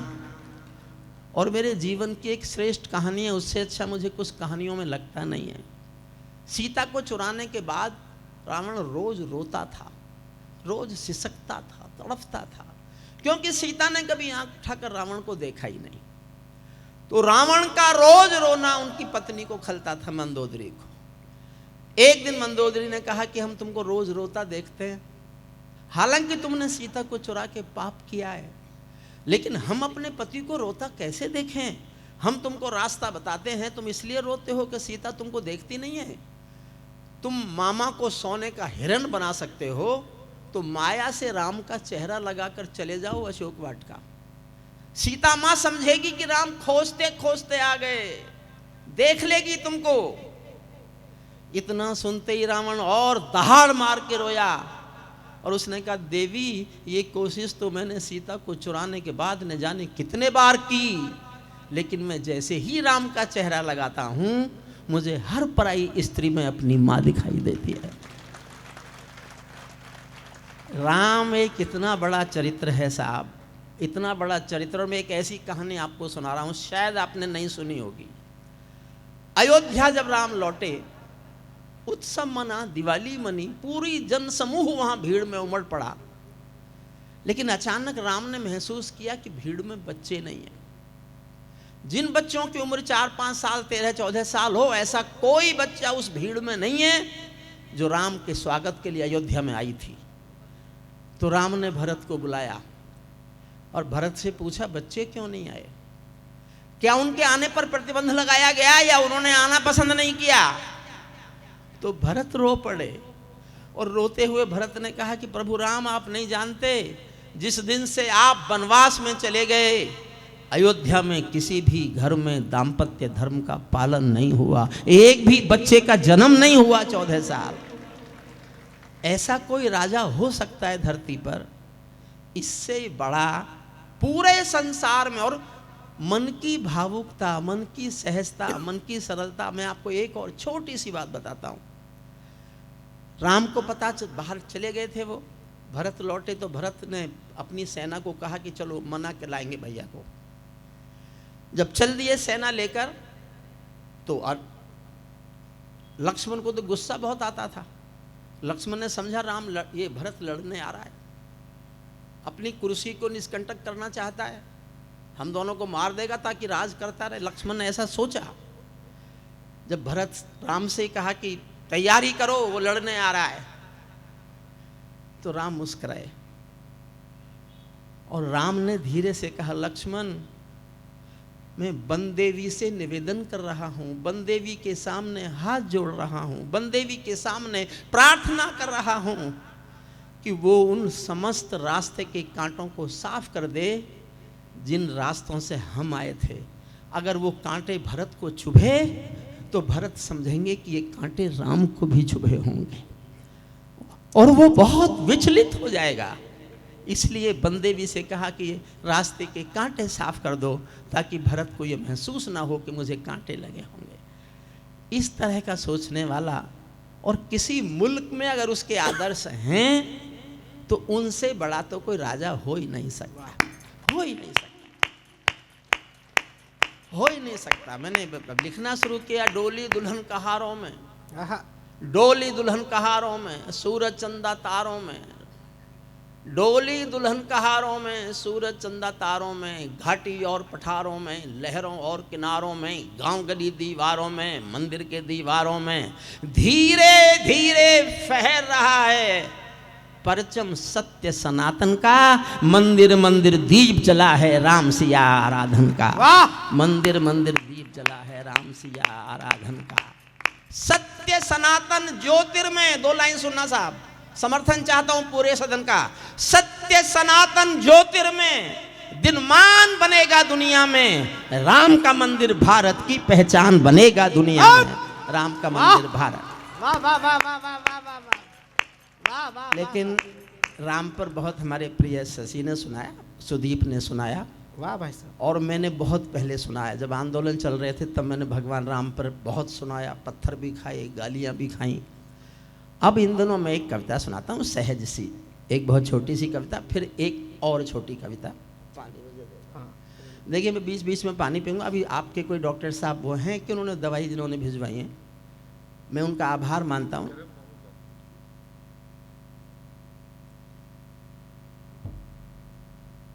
मेरे डॉक्टर ने कहा कि कोई दवा हमसे पूछे बिना खाना मत, लेकिन आज मैं मजबूर था, बहुत दर्द से गुजर रहा था, तो मैंने बिना पूछे उनके दवा खा ली। मैं पिछले दिनों बुखार आया 22 दिन।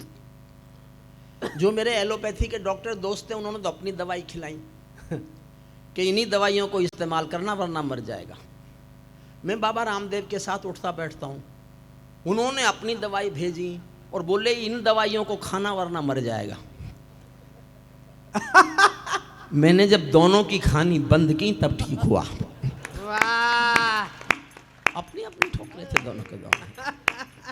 एक आसान कविता सुनाता हूँ आपको, बहुत आसान, फिर एक थोड़ी सी मुश्किल कविता सुनाऊंगा। हाँ भाई। थोड़ी सी मुश्किल, सुनिएगा मन से। भगवान राम के वो तो नाम भर ले लो। देखिए नाम एक बार राम बोलो तो राम, और दुनिया देखिए बदल रही है, पूरी दुनिया बदल रही है, पूरा संसार भोग की ओर जा रहा है, हिंदुस्तान योग की ओर जा रहा है, हिंदुस्तान योग की ओर जा रहा है, पूरा संसार काम की ओर जा रहा है, हिंदुस्तान राम की ओर जा रहा है, राम की ओर जा रहा है। बड़ी कविता है भाई। पूरी दुनिया युद्ध की ओर जा रही है, भारत बुद्ध की ओर जा रहा है, बुद्ध की ओर जा रहा है।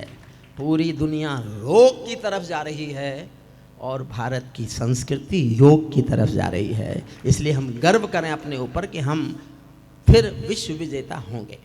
विश्व गुरु होंगे। एक आसान कविता सुनिए, मेरी पुरानी कविता है, बहुत पुरानी, और अब की सरकार की नहीं है। कुछ कविताएं ऐसी हैं जिनको हर सरकार मौका देती है कि ये जिंदा रहें, बदलने ही नहीं देती। हाँ, मैंने 20 साल पहले अगर कहा हो कि देश में बेईमानी है तो वो आज भी कहने के लिए तैयार। तो सहज सी कविता सुनो।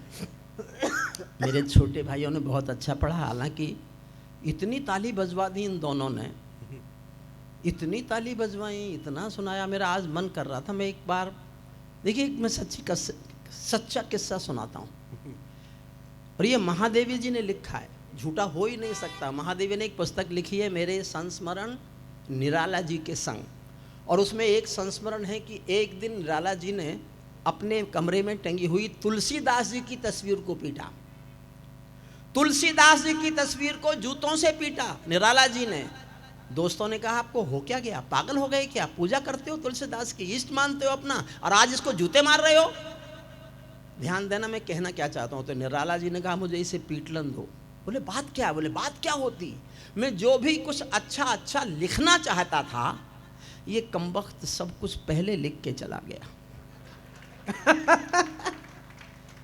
आज मेरा मन कर रहा है मैं इन दोनों कवियों की तस्वीर अपने कमरे में टांगूं।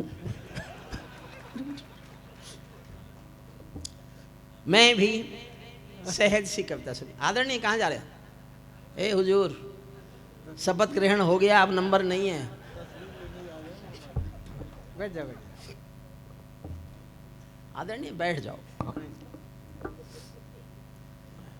मैं भी गीत सुना सकता हूँ शबनम के अभिनंदन के, बस साथ देना। मैं भी, मुझे ऐसा लगना नहीं चाहिए कि मैं बहुत तेज बुखार में कविता पाठ कर रहा हूँ।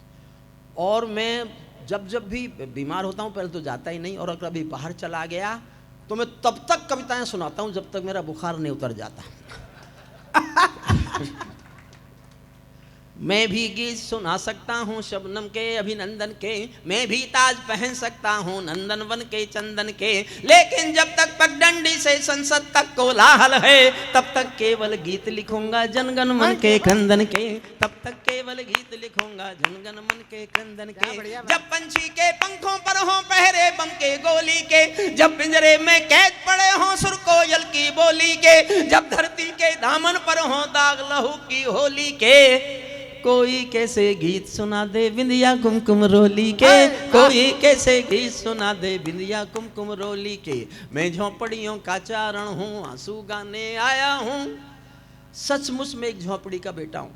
झोपड़ी झोपड़ी के आंसू, आंसू की वेदना, वेदना की त्रासदी, त्रासदी की विसंगति 50 साल से गा रहा हूँ। और मैं किसान का बेटा हूँ। मेरा मौका लगता है जिस दिन ये कविता सुनाने का, मैं जनता को बताता हूँ कि मैं किसान का बेटा हूँ। जानते हो क्यों?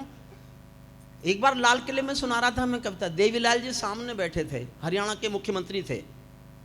उन्होंने मेरी कविताएं सुनी, मंच पर आए और आके भाषण दिया कि अगला प्रधानमंत्री किसान का बेटा होना चाहिए।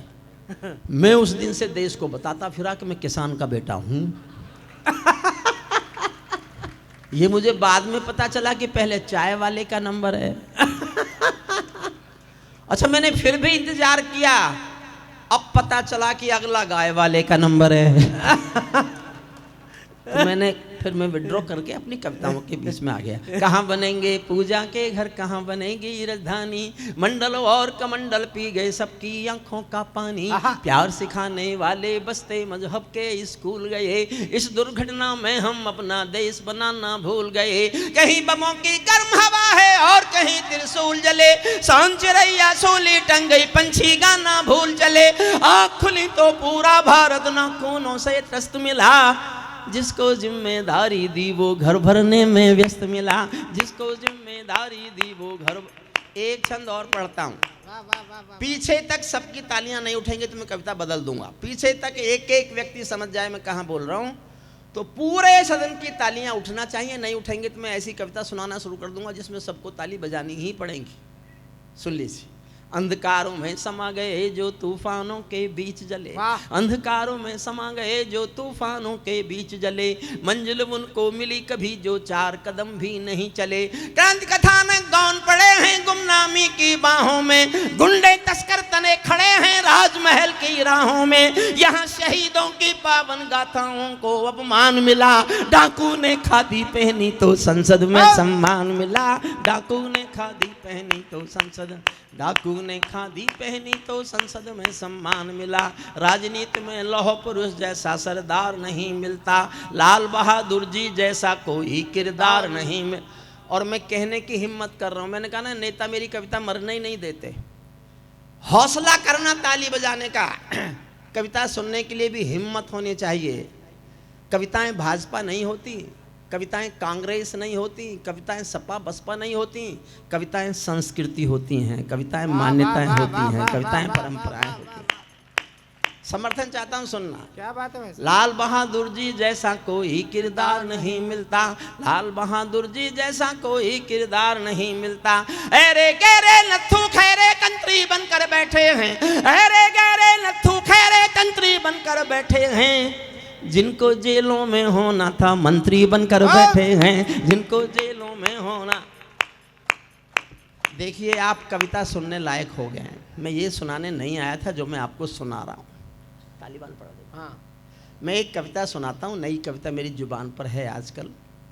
मन से सुनिएगा, थोड़ी देर मुश्किल कविता है लेकिन बाद में बहुत आसान कविता है, और वो ही कविता मैं सुनाने आया। सुदीप भोला, मैंने आपकी कविता पर बहुत तालियां बजाई, उस पर भी तालियां बजाई जो मेरी समझ में नहीं आई। तो कुछ फर्ज तुम्हारा भी बनता है। बेचारा अकेला शशिकांत बजा। चौथी लाइन पर आप तय करना कि आप इस कविता को सुनना चाहते हैं कि नहीं सुनना चाहते। चौथी लाइन पर, अगर चौथी लाइन पर आधे लोगों ने ताली बजाई तो आधी कविता सुनाऊंगा, एक चौथाई लोगों ने ताली बजाई तो एक चौथाई सुनाऊंगा, और पूरे सदन की तालियां उठ गई तो पूरी कविता सुनाऊंगा। लेकिन तय आपकी तालियां करेंगी। सुनिएगा, थोड़ी मुश्किल कविता है। चौथी लाइन में शीर्षक है, चौथी लाइन में आप ये सुन लेंगे कि मैं क्या सुनाने जा रहा हूं।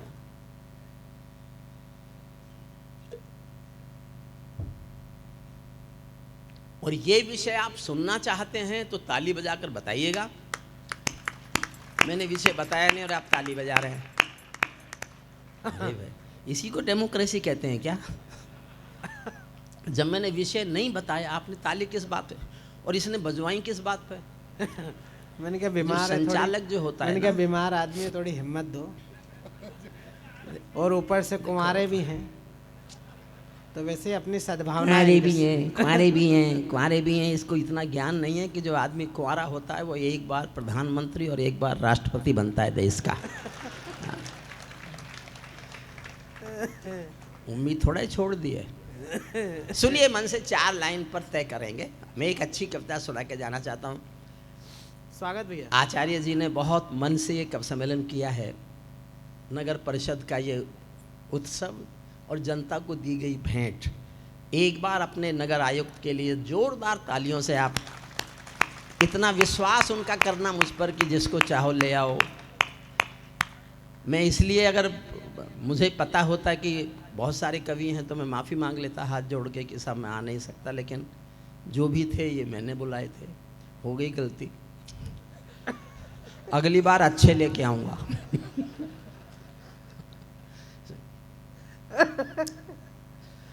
पैरों में अंगारे बांधे, सीने में तूफान भरे। चौथी लाइन पर समझना, सुनना चाहते हैं कि और कुछ सुनना चाहते हैं? पैरों में अंगारे बांधे, सीने में तूफान भरे। पैरों में अंगारे बांधे, सीने में तूफान भरे। आंखों में 2 सागर आंजे, कई हिमालय शीश धरे। मैं धरती के आंसू का संतरास नहीं तो क्या गाऊं, मैं धरती के आंसू का संतरास नहीं तो क्या गाऊं। खूनी तालिबानों का इतिहास नहीं तो क्या गाऊं। खूनी, सुनेंगे साहब तालिबान? तो एक बार पूरा सदन एक बार जोरदार तालियां लहराए। मेरे सल्यूट आपको, बहुत बहुत सल्यूट कि आप एक अंतर्राष्ट्रीय कविता, क्योंकि देश के बारे में तो अब देश तो हमारा ठीक हो गया। जिस देश में राम का मंदिर है अब उस देश में पुण्य ही पुण्य होंगे, पापों से पूरा देश बच जाएगा। अब मैं दुनिया के पापों की ओर जा रहा हूँ। क्या बात है? पैरों में अंगारे बांधे सी। हाँ हुजूर। बेटा कहाँ जा रहे हो? कहाँ जा रहे हो? अफगानिस्तान। बैठ जाओ भाई, मन से सुनिए। थोड़ी देर मुश्किल है, बाद में इतनी आसान कविता हो जाएगी। मैंने आपको कुर्सियों से ऊपर नहीं उछाला तो मैं काहे का हरिओम पवार। वाह, कुर्सियों से उछालूंगा आपको सबको। पैरों में अंगारे बांधे, सीने में तूफान भरे, आंखों में दो सागर आंजे, कई हिमालय शीश धरे। मैं धरती के आंसू का संतरास नहीं तो क्या गाऊं, खूनी तालिबानों का इतिहास नहीं तो क्या गाऊं, आगामी तूफानों का आभास नहीं तो क्या गाऊं, आगामी तूफानों का आभास नहीं तो क्या गाऊं, दुनिया के दादाओं का उपहास नहीं तो क्या गाऊं, दुनिया के दादाओं का उपहास नहीं तो क्या गाऊं। नई सदी परमाणु बम के गहने पहने बैठी है, नई सदी परमाणु बम के गहने पहने बैठी है। घायल धरती माँ अंबर से पीड़ा कहने बैठी है। पुरवैया बम बंदूकों का जहर उगलते देखी है, विस्फोटों की गर्म हवा से नदी उबलते देखी है। नदी समंदर पर्वत घाटी झरने सब बेनूर मिले, कुदरत की सुंदरता के आभूषण चकनाचूर मिले, कुदरत की सुंदरता के आभूषण चकनाचूर मिले। मैं मेहंदी पायल कंगन के गीत नहीं गाने वाला, मैं मेहंदी पायल कंगन के गीत नहीं गाने वाला, आग छोड़कर चंदन बन के गीत नहीं गाने वाला। मैं उगते सूरज की लाली गाने वाला चारण हूँ, धरती पर मानवता के अधिकारों का उच्चारण हूँ। अंधियारों में शब्द किरण का उजियारा गाता हूँ मैं, धरती से आतंकवाद का निपटारा गाता हूँ मैं, धरती से आतंकवाद का निपटारा गाता हूँ मैं। मेरी कलम कामना गाती है जग की खुशहाली की, लेकिन दिल में आग भरी है दुनिया की बदहाली की। कितना अधोपतन देखूंगा सत्ता के व्याकरणों में, गांधी लिंकन बुद्ध पड़े हैं चरम पंथ के चरणों में। और दो लाइन फिर सबकी तालियां मांगती हैं। गांधी लिंकन बुद्ध पड़े हैं चरम पंथ के चरणों में। मुझको ये पूरी दुनिया लाचार दिखाई देती है, मुझको ये पूरी दुनिया लाचार दिखाई देती है। चीर हरण के चौसर का दरबार दिखाई देती है, चीर हरण के चौसर का दरबार दिखाई देती है। अफगानों की धरती पर, गंधारी की धरती पर भूचाल दिखाई देता है, अफगानों का जनजीवन बदहाल दिखाई देता है।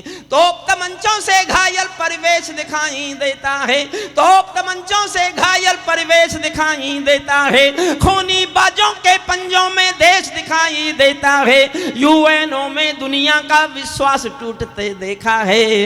हथियारों के बल पर कोई देश लूटते देखा है, हथियारों के सल्यूट करता हूं आपको। सुदीप ने मुझसे कहा था भाई साहब मत पढ़ना, यहाँ नहीं समझेंगे तालिबान। मैंने कहा अगर चुनौती स्वीकार नहीं करे तो फिर वो काय का हरिओम पवार। मैंने चुनौती स्वीकार की, अंत में बहुत आसान कर दूंगा कविता, थोड़ी देर बस और।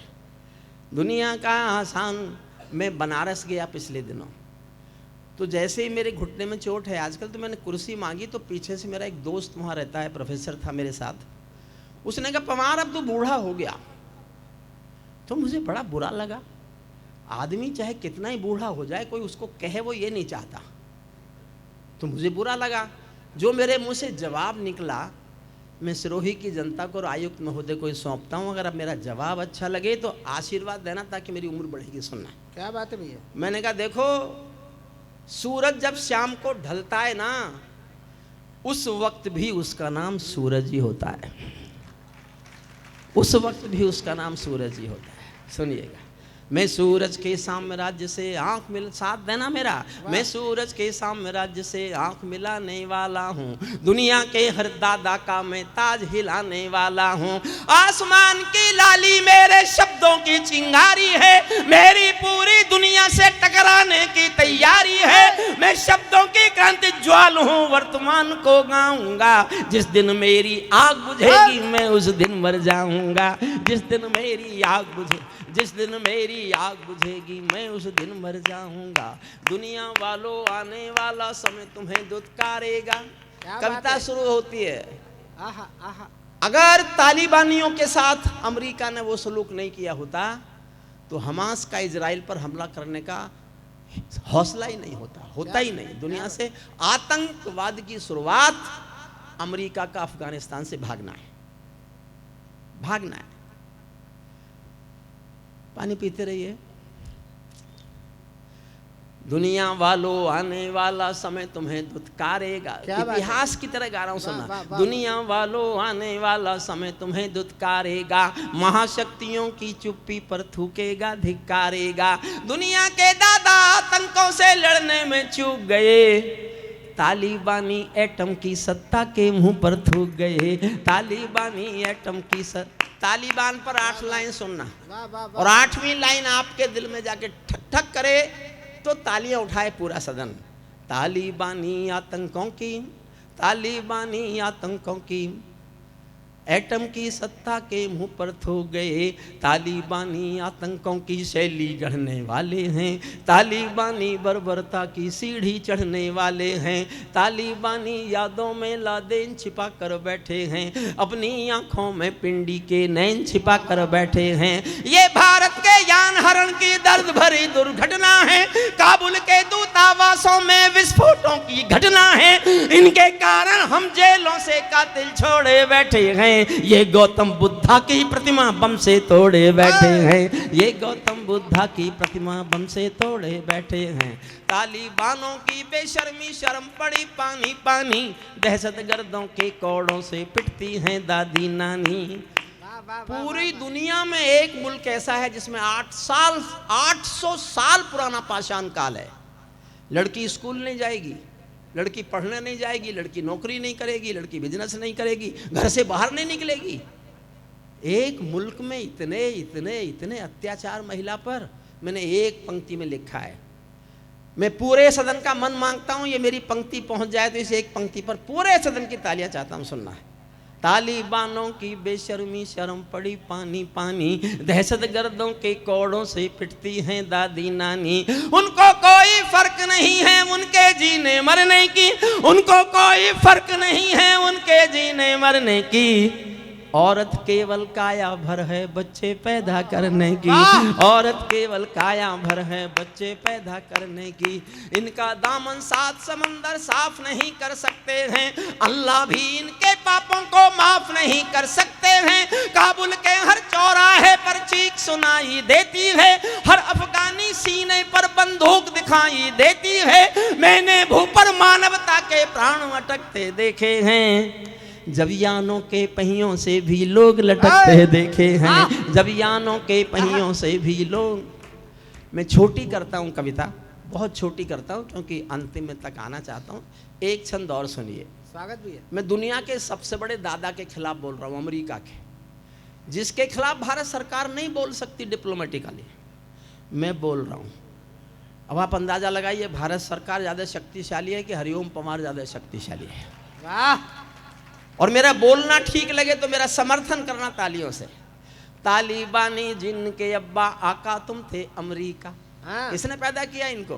तालिबानी जिनके अब्बा आका तुम थे अमेरिका, इनको रूस से लड़वाने के खाका तुम थे अमेरिका। इनकी ट्रेनिंग इनका पोषण भूल गए क्या अमेरिका, अपनी खुदगर्जी में शोषण भूल गए क्या अमेरिका। तुमको अपने पापों के ही अंक मिले हैं अमेरिका, अपने पाले सांपों के ही डंक मिले हैं अमेरिका, अपने पाले सांपों के ही डंक मिले हैं अमेरिका। जिनका तुमने अंत लिखा था उन्हें जिलाकर चले गए। वाह वाह वाह वाह वाह वाह। छोटी कर रहा हूं। जिनका तुमने अंत लिखा था उन्हें जिलाकर चले गए, आतंकों के साए को तुम हाथ हिलाकर चले गए। भोले भाले अफगानों का हृदय तोड़ कर चले गए, जहरीले सांपों के घर में दूध छोड़ कर चले गए। और दाद चाहते हैं 2 पंक्तियां। जहरीले सांपों के घर में दूध छोड़ कर चले गए, जिस दिन काबुल से अमेरिकी हाथ छूटते देख लिया, हमने दुनिया के दादा का दंभ टूटते देख लिया, हमने दुनिया के दादा का दंभ टूटते। अब मैं अंतिम छंद पढ़ता हूं इस कविता के। बहुत लंबी कविता है, बहुत लंबी, लगभग 1 घंटे की। अंतिम छंद मैंने इसलिए लिखा, पिछले साल 2021 में 15 अगस्त को जब तालिबानियों का कब्जा हो गया अफगानिस्तान पर, तो उनके प्रेस प्रवक्ता ने एक बयान दिया। दिन भर चला वो बयान। 15 अगस्त 2021 को दिन भर चला वो बयान।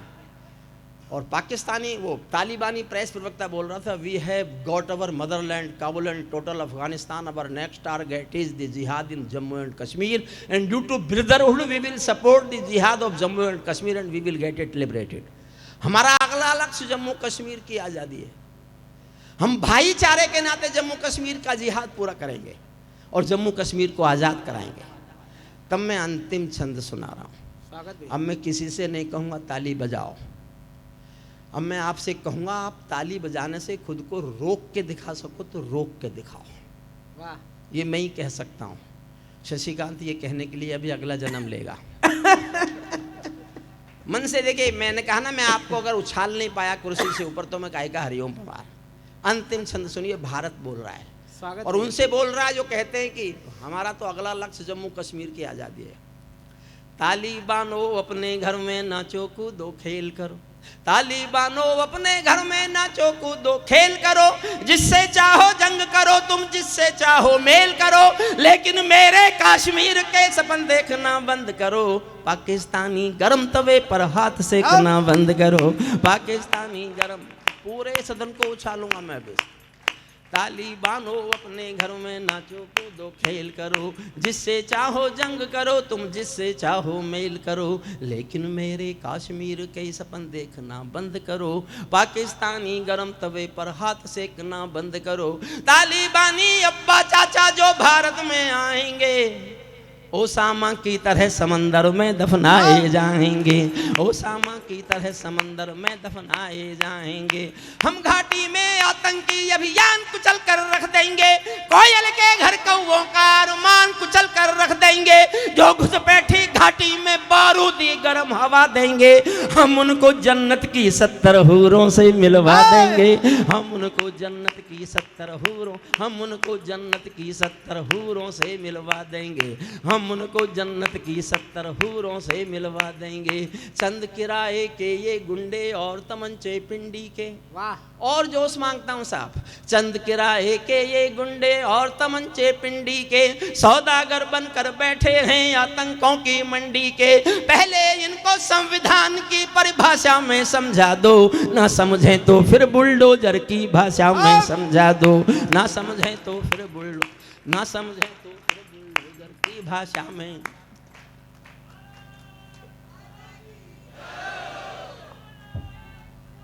देखो मेरी बात सुनो, भारत माता की जय ये नारा बोलना बंद कर दो। अब नया नारा है, दुनिया के बाप की जय।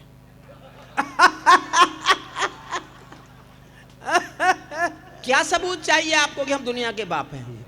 रूस और यूक्रेन लड़ रहे थे, जो भारत के बच्चे जिनके हाथ में तिरंगा था उसको देखकर दोनों सेनाएं अलग हट रही थी, दोनों सेना।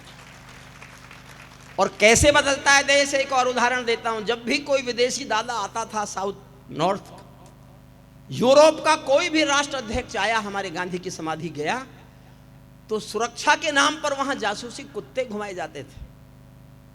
अभी आपने G20 में देखा होगा, दुनिया के सारे दादा नंगे पैर गांधी की समाधि पर पैदल चल रहे थे। ऐसे बदलता है देश,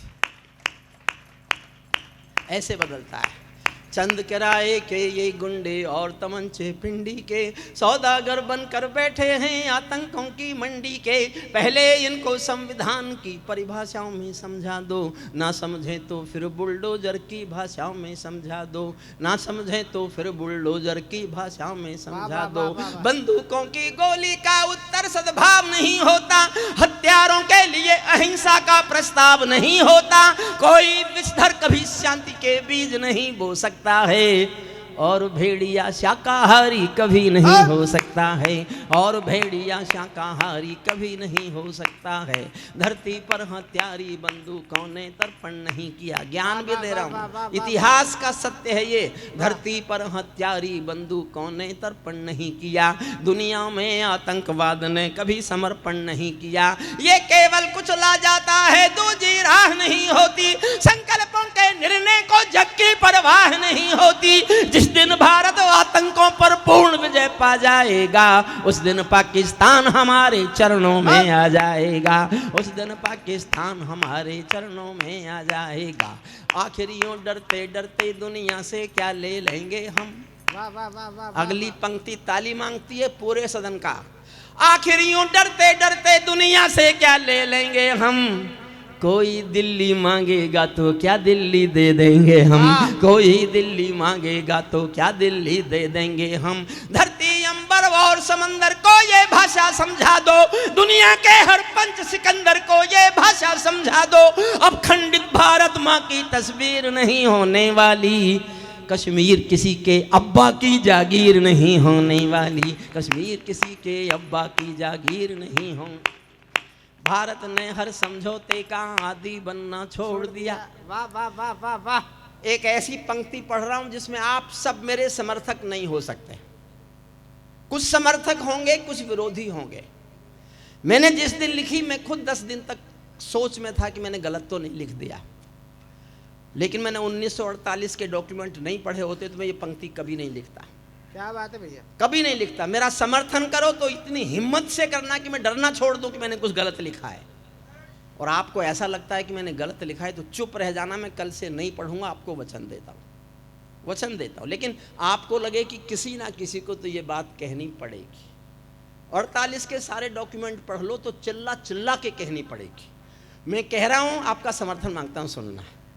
भारत ने हर समझौते का आदी बनना छोड़ दिया, भारत ने हर समझौते का आदी बनना छोड़ दिया। कुछ बातों में हमने बापू गांधी बनना छोड़ दिया, कुछ बातों में हमने बापू गांधी बनना छोड़ दिया। नई सदी का भारत है ये 62 वाला दौर नहीं, हम भी दुनिया के दादा हैं, दिल्ली हैं लाहौर नहीं। हमने अपने संविधान से 370 मिटा दिया, नेहरू जी ने डाला था जो सांप गले से हटा दिया। उरी का उत्तर घर में घुसकर चोट से देना सीख लिया, पुलवामा का उत्तर बालाकोट से देना सीख लिया, पुलवामा का उत्तर बालाकोट से देना, पुलवामा का उत्तर बालाकोट से देना सीख लिया। रावलपिंडी के दिल में जब खोट दिखाई देता है, रावलपिंडी के दिल में जब खोट दिखाई देता है, उनको सपनों में भी बालाकोट दिखाई देता है, उनको सपनों में भी बालाकोट। और साहब एक लाइन पढ़ता हूं, समर्थन करो तो ऐसा करना कि जब मैं जाऊं तो ना मुझे बुखार रहे, ना मुझे दर्द रहे। क्या हुआ सर? कहीं नहीं, जिलाधीश महोदय। हमारी आदरणीय जिलाधीश महोदय जी जी जी। अरे आपको बहुत बहुत आभार। आप जोरदार तालियों से अपने जिलाधीश महोदय का स्वागत करें, सम्मान करें। उनका छोटा बच्चा है, उसके बाद भी उन्होंने बहुत समय हमारे बीच। 48 का डॉक्यूमेंट तो बताओ। ये मुझसे कह रहा है डॉक्यूमेंट बताओ, बता दूं साहब? हाँ बताओ, जानकारी होना चाहिए ताकि आप भी। देश का बंटवारा जनसंख्या के आधार पर हुआ था। बहुत गंभीर बात है। बहुत गंभीर बात सुन लीजिए। मैं पढ़ा लिखा कवि हूं मैं LLD हूं, जो दुनिया की कानून की आखिरी पढ़ाई है। इस शशिकांत पे मेरी डिग्री बोलनी नहीं आती। जब मैंने LLD की, इसने पूछा भाई साहब क्या किया, मैंने कहा LLD, तो मुझसे बोला आप B.Ed नहीं कर सकते थे। लेकिन साहब इसकी बात भी ठीक है, जब काम तो ये मैं भी वही कर रहा हूं जो ये कर रहा है। देखिए ईमानदारी से सुनिए, मैं पक्षपात होकर कभी बात नहीं करता।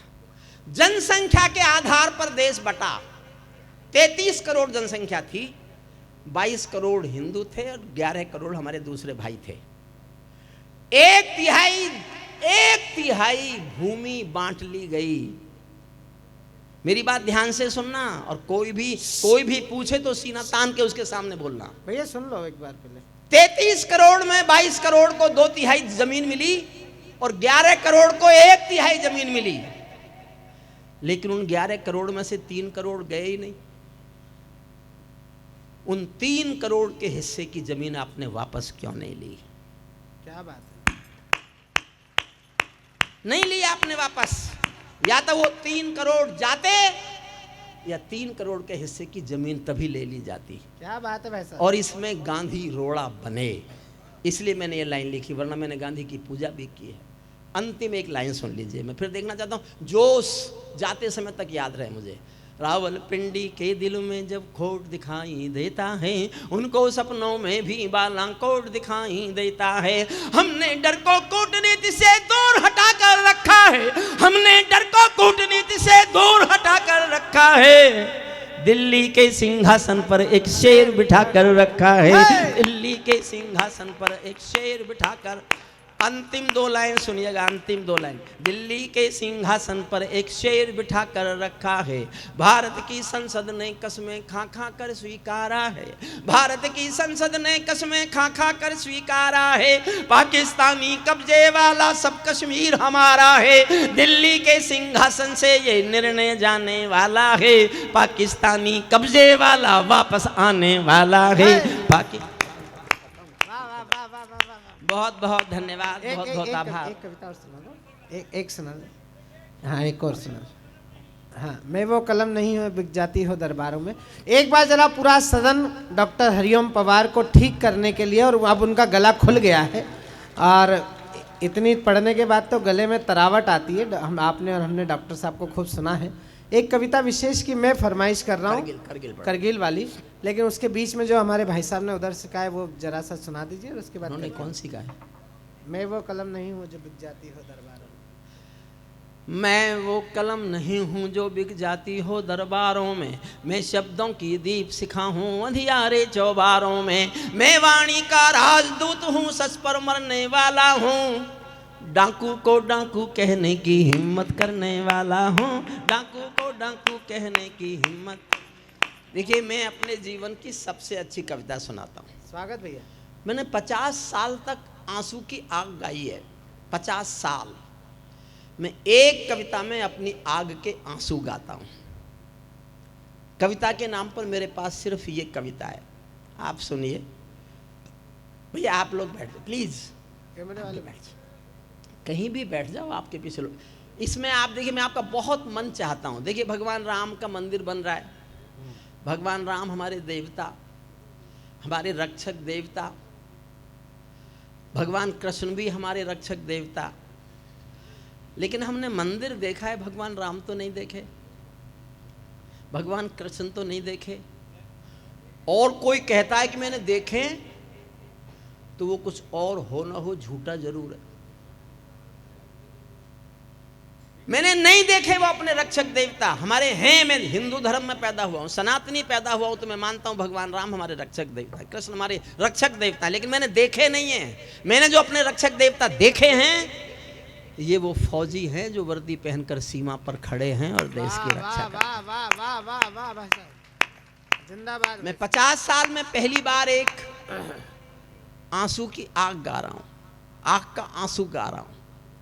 मेरठ में जहाँ प्रोफेसर था, वहाँ करगिल के युद्ध में एक बेटे का पार्थिव शरीर आया। अंतिम संस्कार में मैं भी चला गया। तो इतनी भीड़ थी, मैं आगे तो जा नहीं पाया। भीड़ में पीछे भीगी पलकों से मैंने एक छोटी सी कविता लिखी। कविता के नाम पर मेरे पास ये सबसे अच्छी कविता है, मन से सुन लीजिए। 5 मिनट की कविता कुल है, और जाने की व्यवस्था नहीं होती तो 2, 2.5, 3 घंटे तो मुझे गाने की आदत है ही है। अब मैं सोच रहा हूँ मैंने गलती की, मैं 2 कवि और क्यों लाया। गलती तो तुमने तभी क्योंकि आचार्य जी नहीं चाहते थे, मैं उनकी मर्जी के खिलाफ लेके आया हूँ। और बेइज्जती करूं। मेरे बहुत लाडले प्यारे छोटे भाई हैं, सचमुच जिन पर मैं गर्व करता हूं, जिनके कारण इस बुढ़ापे में कोई कभी चलता रहे।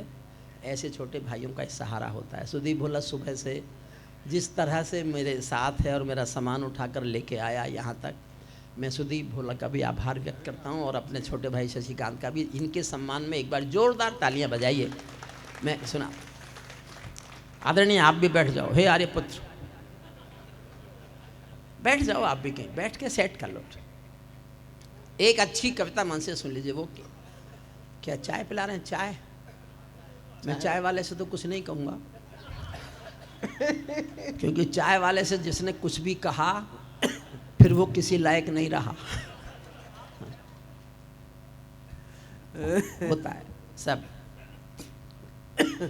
मैं केशव का 5 जन्य भी गहन मौन में खोया हूँ। आहा, मन करे तो ताली उठाना, मन नहीं करे तो मत उठाना। एक अच्छी कविता सुन लीजिए, बहुत अच्छी। आज्ञा हो तो मैं भी छेड़ूं वीणा की झंकार अब है, आहा। और समय से कह दूं झूमे गाए मेघ मल्हार अब है। मुझको माँ शक्ति ने दी है प्राणों में हुंकार अब है, और विधाता ने सौंपी है अधरों को ललकार अब है। मैं तो माँ वीणा पाणी से केवल ज्ञान मांगता हूँ, जनगण मन की पीड़ा गाने का वरदान मांगता हूँ। जनगण मन की पीड़ा गाने का वरदान मांगता हूँ। देखिए, कविताएं तो जो अच्छी कविताएं होती है ना, वो समझ में ही नहीं आती। मैं आपको एक श्रेष्ठ कविता सुना रहा हूँ। अक्षरों को अर्थ देकर शब्द होने को कहा है। आय हाय आय हाय आप आय नहीं हाय। समझेंगे। एक लाइन की कविता है, ये बड़ी अक्षर। कविता है। अक्षरों को अर्थ देकर शब्द होने को कहा है, वाक्य होने तक अगर तुम साथ दे दो, एक भाषा का किला गढ़ कर रहूंगा। एक भाषा का किला गढ़। क्या बढ़िया है, वाह वाह वाह वाह। मैंने ऐसी कविताएं भी लिखी हैं ताकि पढ़े लिखा होने का सबूत मिलता क्या है। बात है वैसे। अब सुनिए, एक मन से कविता। सचमुच आप बहुत अच्छे लोग हैं। भगवान राम के नाम पर, बाबर हमला, भगवान के राम के नाम पर तो आप कहीं इकट्ठे भी हो जाएं बाबर हमला तो पुण्य आपको मिलेगा। आहा, मैंने लिखा था, हाँ। बाबर हमलावर था मन में गढ़ लेना, इतिहासों में लिखा हुआ है पढ़ लेना। जो तुलना करते हैं बाबर राम की, उनकी बुद्धि होगी किसी गुलाम की। वाह। उनकी बुद्धि होगी किसी गुलाम की। राम हमारे गौरव के प्रतिमान हैं, राम हमारे भारत की पहचान हैं, राम हमारी पूजा है, अरमान हैं, राम हमारे अंतर्मन के प्राण हैं, राम हमारे घट घट के भगवान हैं। ये सब मंदिर पूजा के सामान हैं। वाह। ये सब मंदिर पूजा के सामान। ये छोड़िए, मैं ये कविता सुनाता हूँ आपको। स्वागत ये भी। मुझे बीच में याद दिला देते हैं शशिकांत। मैं केशव का 5 जन्य भी गहन मौन में खोया हूँ। मैं गीतकार नहीं हूँ, गीत मेरी विधा नहीं है। मेरी तो चिल्लाने की विधा मैंने स्वीकार की, चिल्लाता रहा। मैं जेपी के आंदोलन की कोख से पैदा हुआ कवि हूँ। जेपी आंदोलन की कोख से 2 चीजें निकली थी, हाँ। एक जनता पार्टी और एक हरिओम पंवार। जनता पार्टी का मुझे पता नहीं है कहाँ है, लेकिन हरिओम पंवार सिरोही में कविता पाठ कर रहा है आचार्य जी के। मैंने जीवन आंदोलन जिए हैं, मैंने बाबा रामदेव का आंदोलन जिया है। सहमत हो नहीं हो, लेकिन जिन बातों पर उन्होंने जो मुद्दे उठाए, मैं उनका हिमायती था। उनके व्यापार का नहीं हूँ, व्यापार का नहीं हूँ। लेकिन जो वो शुचिता की बात करते हैं, उस सब का समर्थन होना चाहिए, होना ही चाहिए। व्यापार सबका अपना अपना है, वो भी कर रहे हैं। क्यों कर रहे हैं ये मुझे भी नहीं पता। सुनिए मन से एक कविता। आदरणीय बैठ जाओ प्लीज। अरे चाय बंद, थोड़ी देर बंद कर दो यार, थोड़ी देर के लिए। मेरी कुल 5 मिनट की कविता है। मैं आपसे फिर दोहरा रहा हूँ, मैंने जीवन में सबसे अच्छी कविता ये लिखी है जो मैं आपको सुनाने जा रहा हूँ। मैं केशव का 5 जन्य भी गहन मौन में खोया हूँ, उन बेटों की याद। प्लीज बैठ जाओ, प्लीज प्लीज बैठ। ये कोई पार्लियामेंट है जिसका मन करेगा उठ के चल देगा? मैं बहुत दिनों बाद आया हूं सिरोही, बहुत दिनों बाद। उठना मत। मैंने जिन सरकारों पे लिखा है ना, वो बैठ गई। प्लीज मत उठिएगा, प्लीज मत उठिएगा। 5 मिनट की कुल कविता है, सुन लीजिए। और मैं खुद कह रहा हूं कि कविता के नाम पर मेरे पास केवल ये अच्छी कविता है, स्वागत भी है। बाकी तो तमाशे हैं।